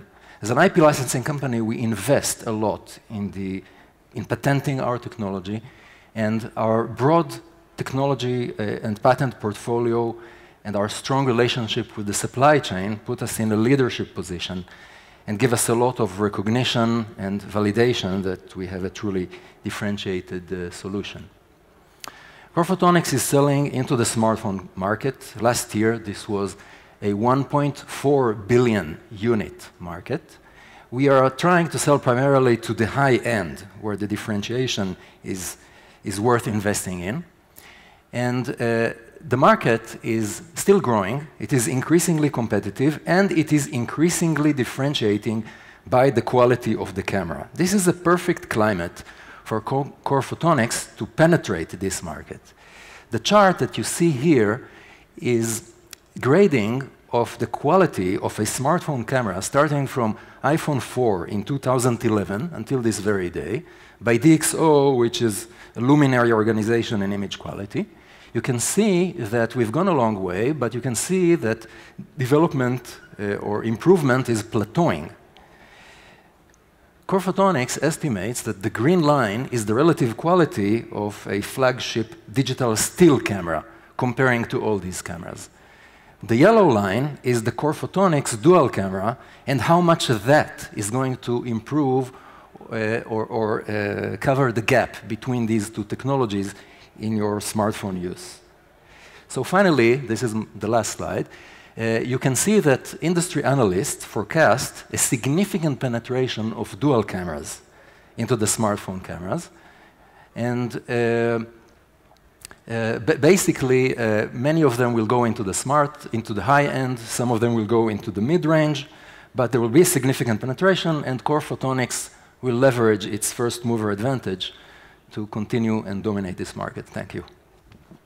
Before you leave, I have a question for you as well, Eran.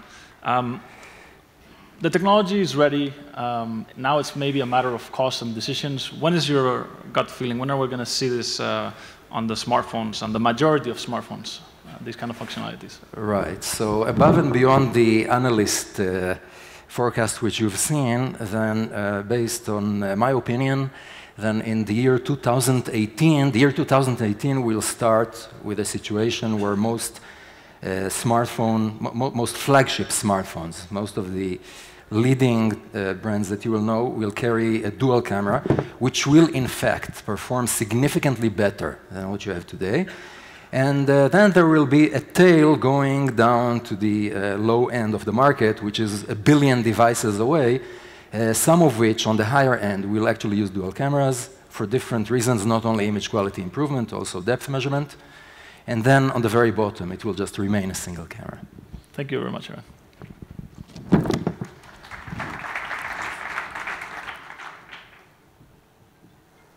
Hello. My name is Amir Bassani-Skanazi, CEO of Pixie. And this is the Pixie Point.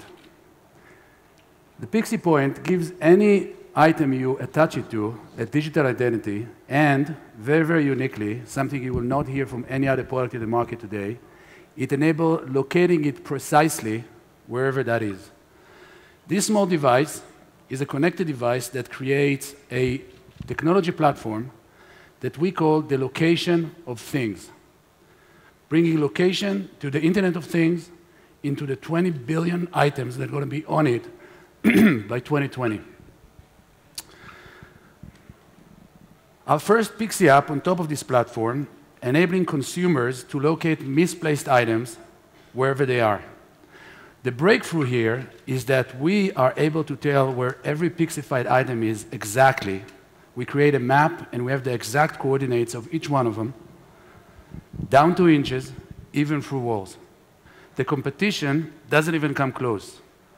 What they can tell you is whether something is or is not within a 50-foot radius around you, but they cannot tell you where it is.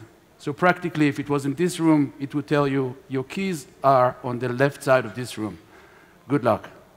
What we enable you to do, as you can see here on the screen, we give you the exact distance, in this case 9 foot 7 inches, and the exact arrow to guide you exactly to where it is. And as you walk towards it, it would continuously correct and show you exactly where it is.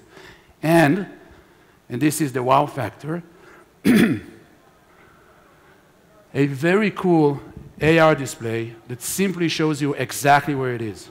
All you do is you pull up the phone, you scan, boom, there it is. You just see it. No other company has done that. This is something that we have built, and these experiences is what draws consumers and developers to our platform. Now we're going to see a quick video of a user, a home video. We have marketing videos as well. You can help yourself to our website and see that. But you can see a home video, scratches on the phone and all, to exactly show you what you will feel when you have this application. Open the Pixie app. Can we get the audio? Look at all the items that you have Pixified. Keys, 19 feet from me. So they are here, somewhere. Where? Pixie, help. I press on keys, and Pixie comes and helps, and it tells me they are close by, and it tells me to start walking. Okay. So I start walking. It's acquiring the direction. It tells me to make a U-turn. Oh. So I get an arrow that tells me follow the arrow to your item, and I get this little camera mode available icon. So they must be there, right? I don't see anything. But that's what the app says. Okay, Pixie, can you show me? Ooh, that's where they are? Really? I don't see them. Okay, can you take me there? I'm going to follow the arrow. Says I'm getting closer. Ooh, this is interesting. So there is a sound. It must be close by. But where? Oh, it's like a detector. It's a proximity indicator. Really? I packed them already for the airport? Yes, I did. Here it is. Haha. That's awesome. Thank you so much, Pixie.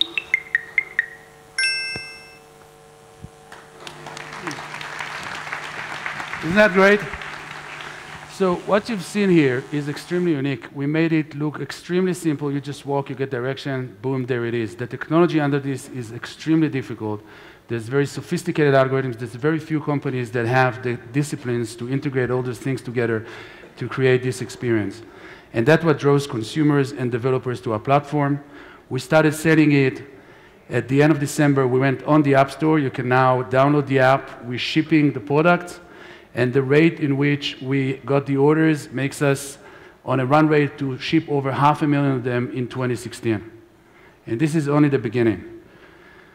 The application that we show here redefines location solutions for consumers, redefine precision, redefine the experience, but it's only the beginning because it is a platform, and what you can do with this further is great many applications that leverage it. Think about a smart home in which the home knows exactly where you're at every given time, so it can react to your every wish and whim in context. Whatever device you point at, it reacts to you. Think about a cleaning robotics that's not only much more efficient because it knows where it's at and where it's going, but it can react to voice that's telling it location or where instructions. So instead of saying clean, you say clean the kitchen, and it knows what that is. Or you can say, hey, what's that mess? Clean that. It knows where you are, what you're pointing at. It goes and cleans that point at that moment. Nobody else can do that. Think about a smart bag that knows what belongs in it, and therefore can warn you if anything is left behind. When you leave the hotel or the meeting, it tells you and then helps you find what you left behind. Think about a smart supermarket in which instead of going around and leaving the cart behind, going hunting for your product, actually the system guides you through the product you want to get, just like Waze guides you on the road. It turns your shopping list to a turn-by-turn for an indoor type of navigation type of solution. And thank you, Gonzalo, for including us in that regard in your slide. So these are great applications. There's going to be a lot of others that are coming up. And in summary, just look, there's going to be 20 billion items on the Internet of Things by 2020 for consumer application, enterprise application, industrial application. Think about the chaos if all those things were not easily locatable. Now think about the opportunity if they were, and you had the opportunity to command, control, have the knowledge uniquely associated with all this by knowing the location of things. This is what Pixie is all about. Thank you. Thank you very much. Quick question for you as well. I think you have to add the electroshock function for some of us that forget all the time. The question is, today you sell these tags for dozens of dollars. People like myself that need help even with their head sometimes. When do you think these are going to be in the dollar area? Well, we're selling the tags at $17.50 per tag, so I suppose it's a dozen and a half to be exact. Now we price this even though the competition that we compete with that is much inferior product is selling typically at $25 per tag. The reason we've done that is we want to distribute this and proliferate it so everything is tagged and create the internet of your everything. Now our roadmap is we're going to have 3 items. One is in every iteration we're going to make the tags smaller. We're going to make them less expensive and add functionality. So we expect in 2017 to move from the $17 to a single-digit high dollars per tag and be half the size. By 2018, it's going to be half again and be a mid single-digit dollars per tag. Of course, by then, there's going to be many billions of them, so we can even drive it more and do all kind of more interesting things. Thank you very much. Looking forward. Thank you. We can invite back Dana Weiss. Can I get a chip? Can I get a? Can I put it on my son? Yes. I can't. You can also find Ariel in the opening statement next time. Yeah. Okay, so thank you, Gonzalo, for this fascinating panel. And now it's time for you to take out your smartphone again. And this is my question to you. Again, you can take your board, do it old-fashioned way. So the most biggest competing device is hard to imagine not carrying our phones around us in our hands. But when does the phone become completely wearable or implantable and cease to exist as a separate device? Do you think this will happen, A, in 2020, B, 2025, C, 2030, or D, never? Wow. Wow, this is interesting. This is an interesting result. Okay? Wait a minute, we're... So, 42% of the... Wait a minute, okay. 39% of the audience think that it's... Are you changing your minds? You're still contemplating on the issue? Is this final? You know what? Let's see what the panel said. Okay. So it's going to happen in 2030, 2025, 2025, and 2030. Okay, and most of the audience thinks it's going to happen in 2025, so basically we have another 9 years to work on not losing our phone, but then we can put, we have or find our iPhone and find our smartphone. Now we have to talk about the key. So anyway, thank you so much for this panel, and we're going to move on. So let's give them a hand. Thank you.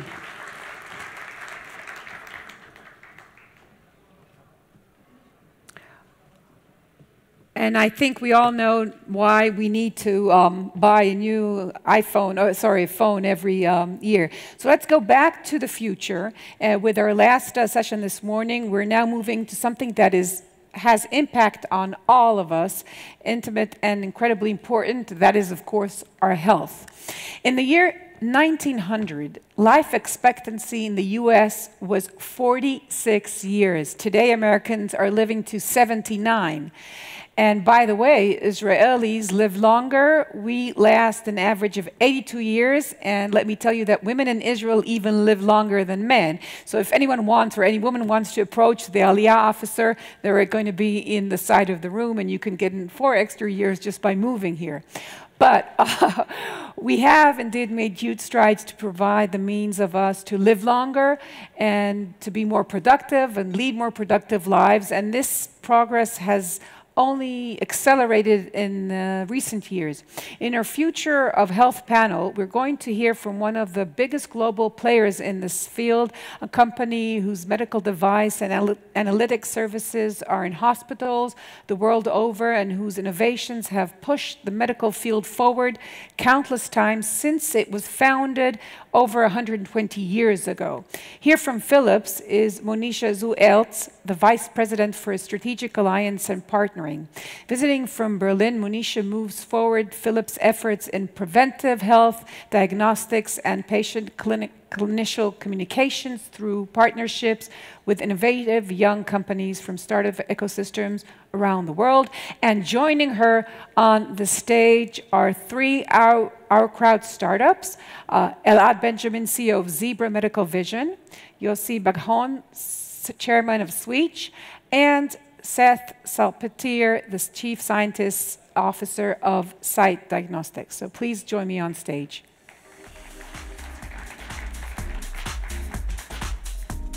Monisha, the stage is yours. The only woman. Hello, everyone. Good afternoon. Good morning. Very excited to be here in Israel from Amsterdam, actually, which is where Philips is based, and talk in a few short minutes about the vast topic of the future of healthcare. We seem to, let me start here with a little bit about what Philips is about. I may have progressed too quickly. So let me see if I can change this.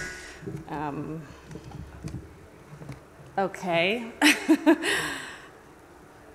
Somehow we're progressing without me even touching it. That's how automated healthcare is getting at the moment. Well, I guess what I wanted to start just by saying is Philips is electronics company. While Philips is known for its lighting as well as health tech devices in the hospital, and we're one of the biggest providers of patient care monitoring that extends into the home and telehealth.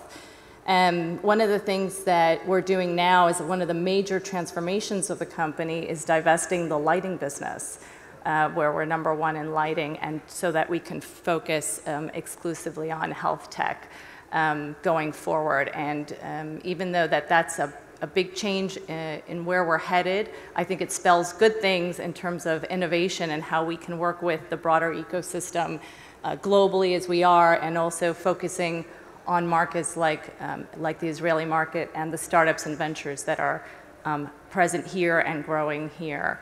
The other thing I want to say is that healthcare is personal. It's about each and our individual health, the health of friends and family, people that we live with.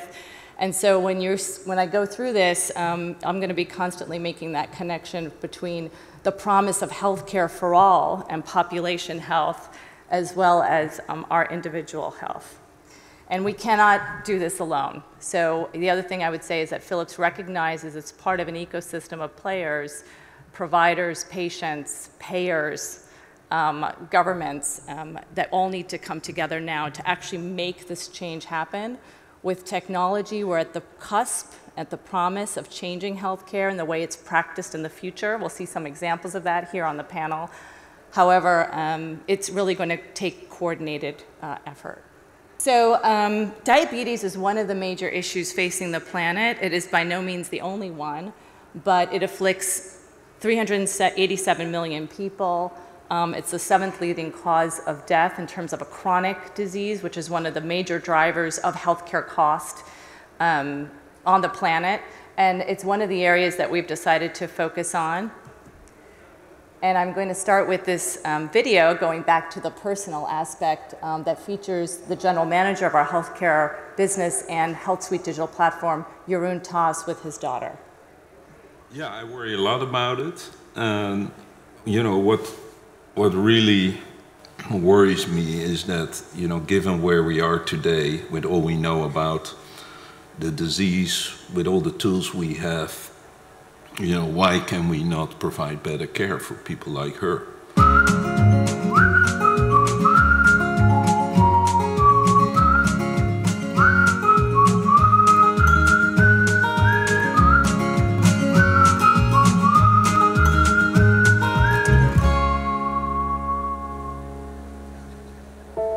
I see myself in 10 years just having come to that acceptance of dealing with this and just having some of that burden being gone. Really, just having it not be such a big deal. It is a serious disorder, and if you really want to manage it properly, that takes quite some efforts. I think there's calculations that have estimated that there's up to 200 decisions a day that you make in the context of type 1 diabetes. Now that's a heavy burden. You have to test multiple times a day, starting first thing in the morning and then until right when I go to bed. So I test before meals, but also if I'm not feeling well, I've counted carbohydrates since the beginning, because then when you eat carbs, you have to also do insulin. But that's not even the worst part. It's just the psychological aspect of having to think about it the whole day. We're trying to create an ecosystem that is based on, for instance, an app that gives people with diabetes type 1 the ability to manage their own condition more thoroughly during the day. So one of the reasons for choosing for diabetes type 1 is that it's insulin dependent. So what we wanted to come up with is a personalized solution for people with diabetes type 1 that not only can track their values, but also that they can reach out to healthcare. That can, you know, bring to bear complementary capabilities. And clearly we see that with Radboud. They're a great partner because they have the research facility, their University Medical Center. Now similarly, we work together with Salesforce because we believe that they have this tremendous capability to bring people together through technology. This application will help transform the daily experience that patients with diabetes have. And then, most importantly, bringing the patient into that process, really making them part of the decision-making process, moving from treating diseases and treating illness to really becoming more and more about what we call wellness management. Everyone is so different, and everyone has different issues, and they change over time. I think it's important that you can take control of your own health and have the ability and access to your own information and your own data. Because right now, I can't see that. A doctor has it somewhere in a file. I think it would give me more insight and my whole healthcare team more insight if we just can get all the information in one place. You know, every day I can see what her struggle is, and it motivates me to help her get to a better place.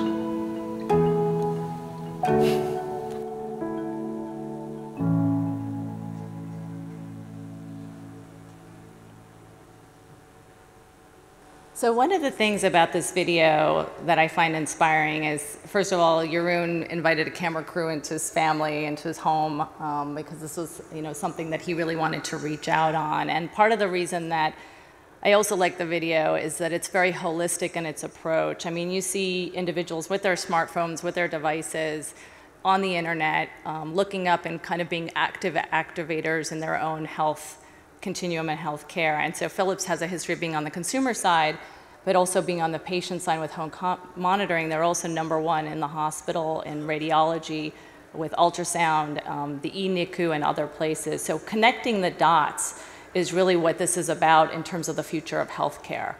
The other thing I like about it is that there's nothing in there with a Philips product name on it. This was not a continuum that any one company is going to be able to own or drive. We're collaborating, and part of the reason I joined Philips was to join with forces with the best of breed and best of suite with Amazon, with Salesforce, and with innovators that can build the apps that you see in the video. This is all going to be placed from a health suite perspective on a common clinical cloud platform. Right now, this is a Philips platform which is being developed and going to be launched at HIMSS, so I'm kind of jumping the gun a little bit here. And it is going to have all the medical device data from Philips is part of it. And the notion here is that we open that up. And we're going to open it up because it'll allow for apps to become more scalable globally, like Philips is. There's no reason for startups in healthcare to have to build everything from scratch, right? I mean, they really should be standing on the shoulders of companies that have been in the industry for a long time.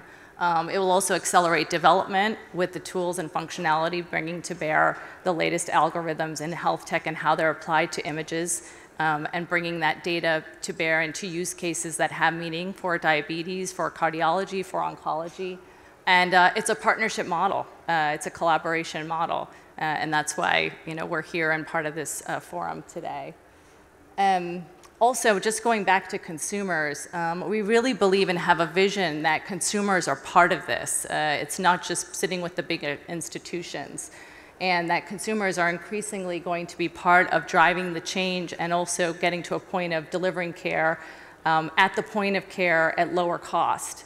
And this is going to bring up questions about what is everybody's role in all this, right? I mean, one individual can't drive where healthcare is going, yet we need to fix what we're doing because right now healthcare is 18% of US GDP, bigger than the economy of most countries, and it's continuing to grow, not diminish, not to mention the fact that we're going to have elders that need care beyond the hospital setting, which is so expensive, and care in the home. So here's the future. That's one picture of the future, probably taken to an extreme. And I like the synergy with the last panel, right, in terms of when is this all going to come together. I think it will need to come together. But one way to do it is not just to have you monitoring your own heart rate and your own exercise regime, but connecting that back to your physician or to a point of care provider where it makes sense. I also see the industry converging around this theme. So our clients today, the big providers in the US, like the Mayo Clinic, like MS and others, they're asking to co-create solutions. Their CIOs and CTOs are drowning with the innovation. They want us to come in. They want big providers to help them navigate. We've got the big value case pay models, so pay per service in the US. In terms of insurers paying and payroll paying for services declined by $20 billion. They're looking to cut $60 billion and convert that into payments per condition, so treating a condition like diabetes over the lifetime of the patient.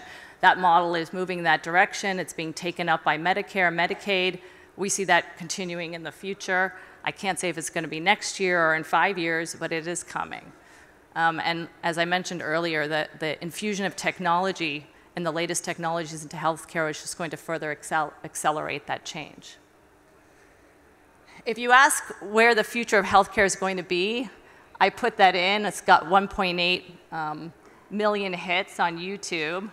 Luckily, I was able to see that Philips is one of the top 5 in terms of providing a point of view on the future of healthcare. But the experts don't agree, right? I mean, everyone's coming at this with their point of view. There's going to need to be more forums around healthcare that bring the different stakeholders together. And there's going to be continuous innovation. I think the fastest innovation outside the system, so not within the traditional realms, but coming from the outside and coming in. These are some of the areas that Philips is playing in today. So if you ask me where I would invest, these are some of the themes that I'd be looking to invest around. And a little bit more on how it comes together for Philips is, again, not just on the cloud platform, which is clinically relevant, but bringing together EMR, digital pathology, picture archiving, patient monitoring, MRI, scale, blood pressure monitoring, blood monitoring, oxygen monitoring, all of that in one place to be tapped into. So in the end, when you're sort of questioning the future of healthcare, I want to go back to some of the fundamentals, which is, again, personal. So in the end, whether healthcare is delivered through an app or through a robot, which we're looking at applications in robotics, you know, there's a lot of question is it going to be technology or is it going to be the doctor? Are we going to make the doctor obsolete? And I would, you know, venture to say that just as in this turn of the century painting of the doctor, the point of care is still going to be, to use a telecom analogy, the last inch or the last mile. It's going to be a person. We all feel comforted when we get, you know, close to a parent or a relative or someone. Just as we give care, we get care. It's probably not surprising that the #1 area for hiring in the US right now are patient aides and health aides in the home. So a huge demand, just as there is for technology innovation, there's a huge demand for more caregiving in the home setting. And with that, I would just open it up now to the panel, and I'd invite you to tweet on our Twitter handle, as well as join our LinkedIn group to join in the dialogue. Thank you very much.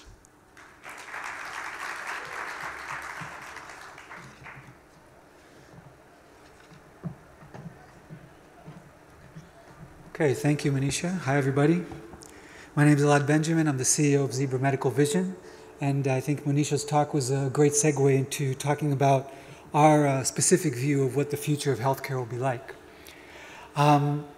So there are chronic and acute diseases today that account for millions of lives taken every year around the world, and tens or hundreds of millions of lives that are affected of families, friends, and loved ones. Lung cancer, for example, just as an example, if discovered early enough, there's a 60 to 70% survival rate. As soon as it metastasizes outside the lung, survival rates drops to single digits. And that is a common thread among many, many diseases that affect us today, that if we catch them early enough, we know how to treat them, we know how to significantly improve or even save the lives of those affected. But unfortunately, the problems around these diseases are getting worse. There's an aging population in many parts of the world. In other parts of the world, there are about 1 billion people expected to join the middle class over the next few years. And the demand for healthcare services is increasing faster than the supply of those who can provide it in an accurate and scalable manner. And so the combination of a growing problem of chronic disease and a lack of the ability to catch it early enough is where Zebra came in and asked the question, what if the key to early detection and treatment of many of these diseases was already in our hands? What if we were generating the information to make that diagnosis possible, but we're just not extracting it from the right sources? And that's where Zebra's vision for the future of healthcare came in a specific vertical around medical imaging. The common thread to many, many, many of the diseases that ail us today is that they can all be detected if we look inside. Medical imaging, CT, ultrasound, MRI, X-ray, etc., all provide significant insights into many of the common diseases that affect us, from oncology to many, many other conditions. And healthcare providers today collect and amass and sit on mountains and mountains of such data. It's just they don't have the means to extract all the information that's there. And so Zebra was founded with the vision of teaching computers to become the next generation radiologists. And we have set out to help the physician community correctly diagnose at a mass scale a number of diseases that affect us, and do it much, much earlier by extracting additional information that exists in imaging that's performed today that is not being extracted online in real time by the physician community. And what we've done is we're doing this by, think if you will, a virtual black box that houses dozens and potentially hundreds of algorithms. Each one knows how to identify a particular pathology: emphysema, lung disease, coronary disease, bone disease, oncology, cancers, breast cancer, lung cancer, etc. And we've taken millions and millions of patient imaging data. We are analyzing them, indexing them, and creating and using that data to generate these next generation automated algorithms that require no human intervention, that are consistent, scalable, and accurate, and never get tired. In addition, because we've realized that one company, Manisha talked about ecosystems, one company cannot just do it all on their own. We've taken that massive amount of medical imaging data and we've put it on an open platform to allow other developers and other researchers around the globe to help us in realizing that vision of creating that next generation automated diagnostic engine. And so today we have research groups collaborating with us from all over the world, sitting on top of our research platform, as well as our own researchers creating and implementing the first of these automated algorithms. We will continue to do so. The first algorithms are already being implemented today as we speak in healthcare providers. And over time, we will continue to develop more and more of these automated diagnostic tools to help, at the end of the day, us as the patients receive better, faster, more accurate diagnosis at an earlier stage that will allow us to save millions of lives globally. So thank you very much. Elad, very exciting. Sounds like we should be doing something together on Philips images. So question for you, when do you envision this automated diagnosis of images and throughput increases that you're seeing being able to be applied, directly to an image? When can you, kind of, as the image is getting created, start to apply these algorithms and do detection?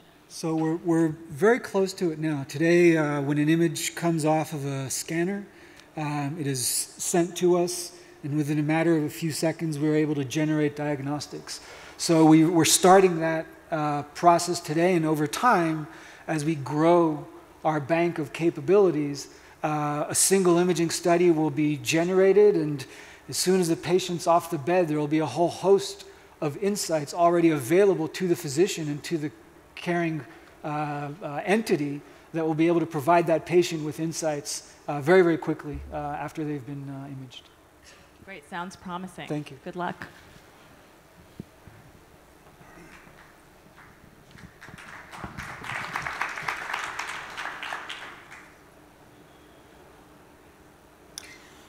So, good morning, everyone. My name is Yossi. I'm a family physician by my clinical practice. I'm still seeing patients, telling them, to open their mouth and take a deep breath and so on.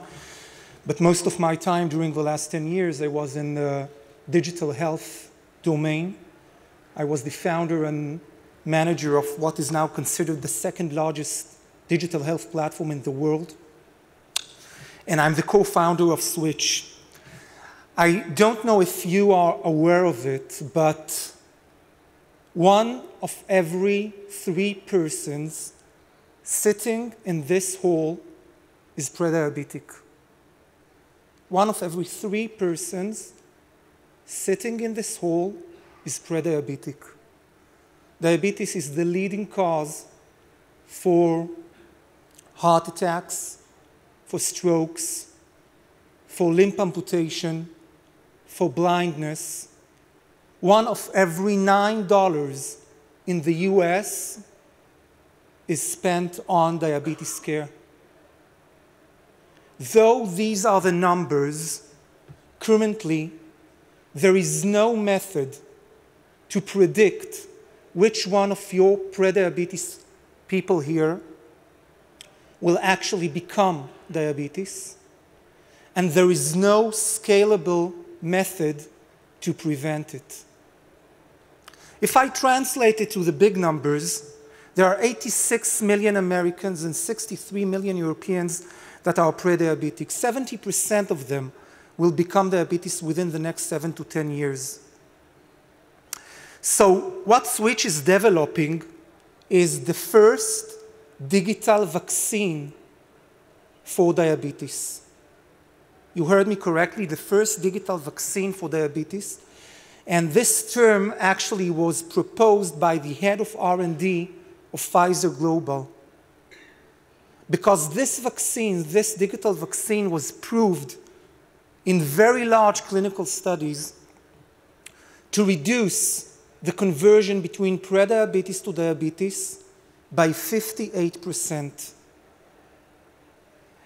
All the professional associations recommend achieving 150 active minutes a week.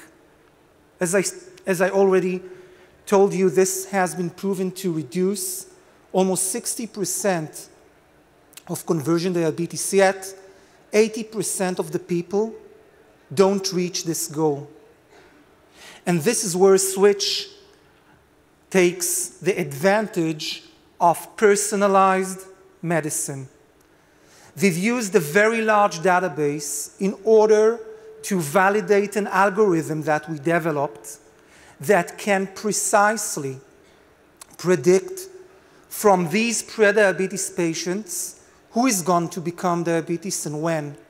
So we enable a tool for the health providers and payers to actually select the patient that they should intervene in, prioritize them according to their risk.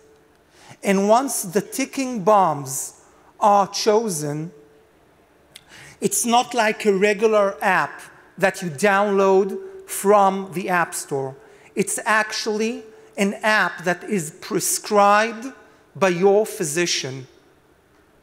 So the physician is notified that this specific patient is about to become diabetes in the next 3 years with high probability, and he prescribes him our digital intervention.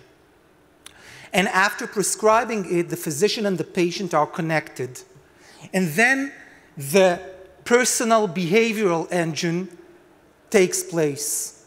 So using the smartphone or any other wearable, we learn the user habits. And we provide him with baby steps, small recommendations of physical activity that are embedded with his personal lifestyle and habits. And we don't nudge him on recommendations that we see that are not effective, that he doesn't comply with. So we learn what behaviors he would, this patient, this specific patient, would comply with, and with what recommendation he doesn't feel comfortable. And through this, we already in our pilot studies reached a compliance of 76% with the American Diabetes Association recommendation. This 76% reduced their diabetes conversion by almost 60%. So we are now starting a clinical trial at Johns Hopkins in the United States. All the trial documentation is already ready to start during Q1 2016. Thank you very much. Yossi, a quick question for you. When do you envision the first payer insurance company starting to use your software and make it pervasive, mandatory?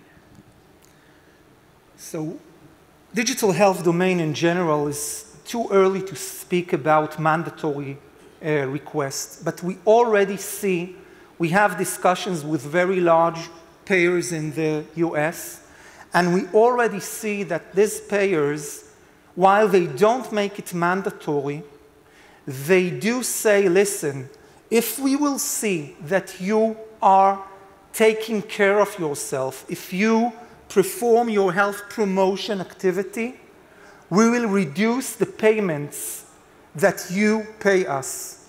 And this is a very sensible move because everybody wants to reduce costs. And from various studies, we know that prevention is the most effective way to reduce costs. Very good. Thank you.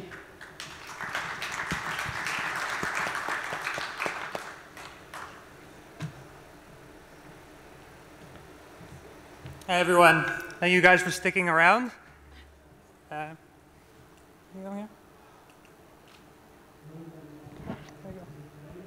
Last but not least, Seth. Last.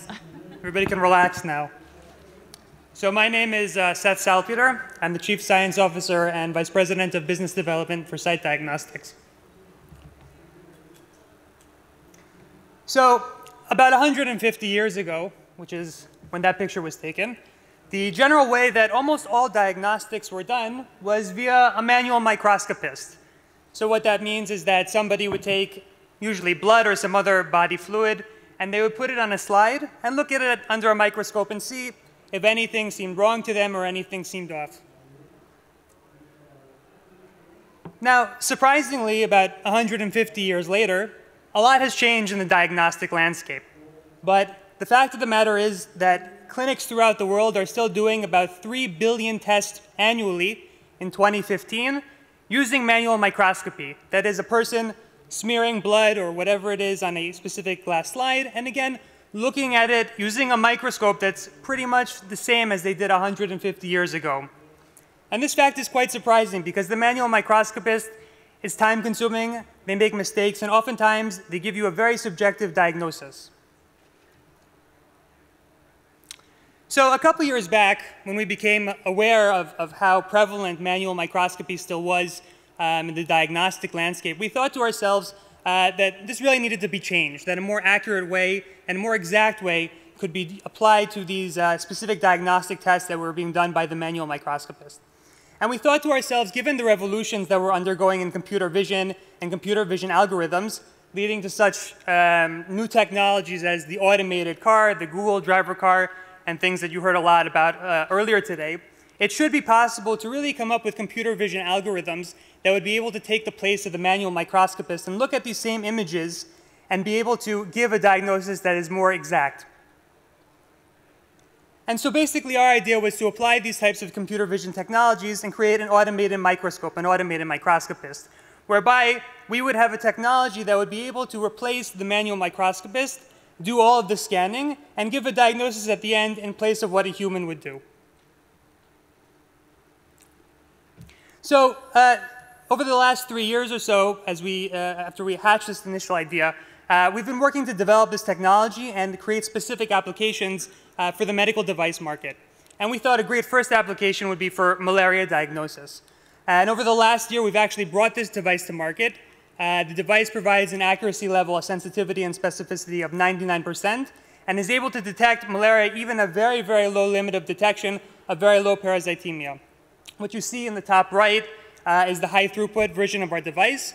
And just to give you an idea of how much more accurate and how much more productive it can be, so in 3 minutes, our device is able to scan 100 times more blood than a human being can scan in over 30 minutes. So really, this ability to cover a lot more area in a shorter amount of time leads to more accurate and more productive diagnoses. And in the direction of getting more to the point of care, as has been mentioned earlier, we're also developing a smaller version of the device, which you can see at the bottom right hand of the screen. So in 2015, we've sold 30 of these devices in 14 countries throughout the world. We've established worldwide distribution and set up our sales channel. We're projecting sales of about 100 devices in 23 countries in 2016. But this technology is not just for malaria. Really, it's applicable to a wide variety of diagnostic applications. That 3 billion test covers a broad landscape of many different diseases. So right now we're working on developing additional technologies in the field of CBC, complete blood count, as well as oncology and infectious diseases. And in the future, we're looking to apply this as well in fields of different body fluids to be able to give more accurate diagnosis both in the large laboratories and also at the point of care.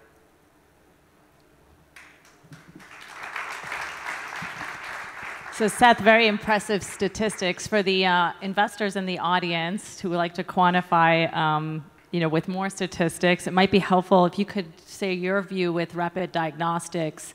How many lives do you think one can be expected to save over a period of, let's say, 10 years?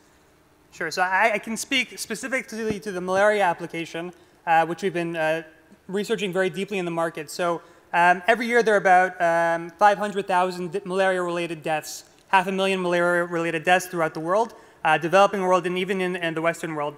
And what we found is that in a lot of the studies, you find that about 10 to 20% of these deaths on the scale of 100,000 people per year is because they're being diagnosed inaccurately, which is really shocking.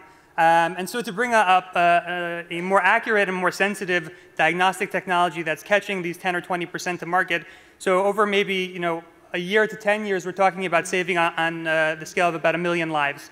So I think that that's just one application where the disease prevalence is very large. Early detection for cancer and other things that can be done at point of care, I'm certain can yield similar benefits. Wonderful, thank you.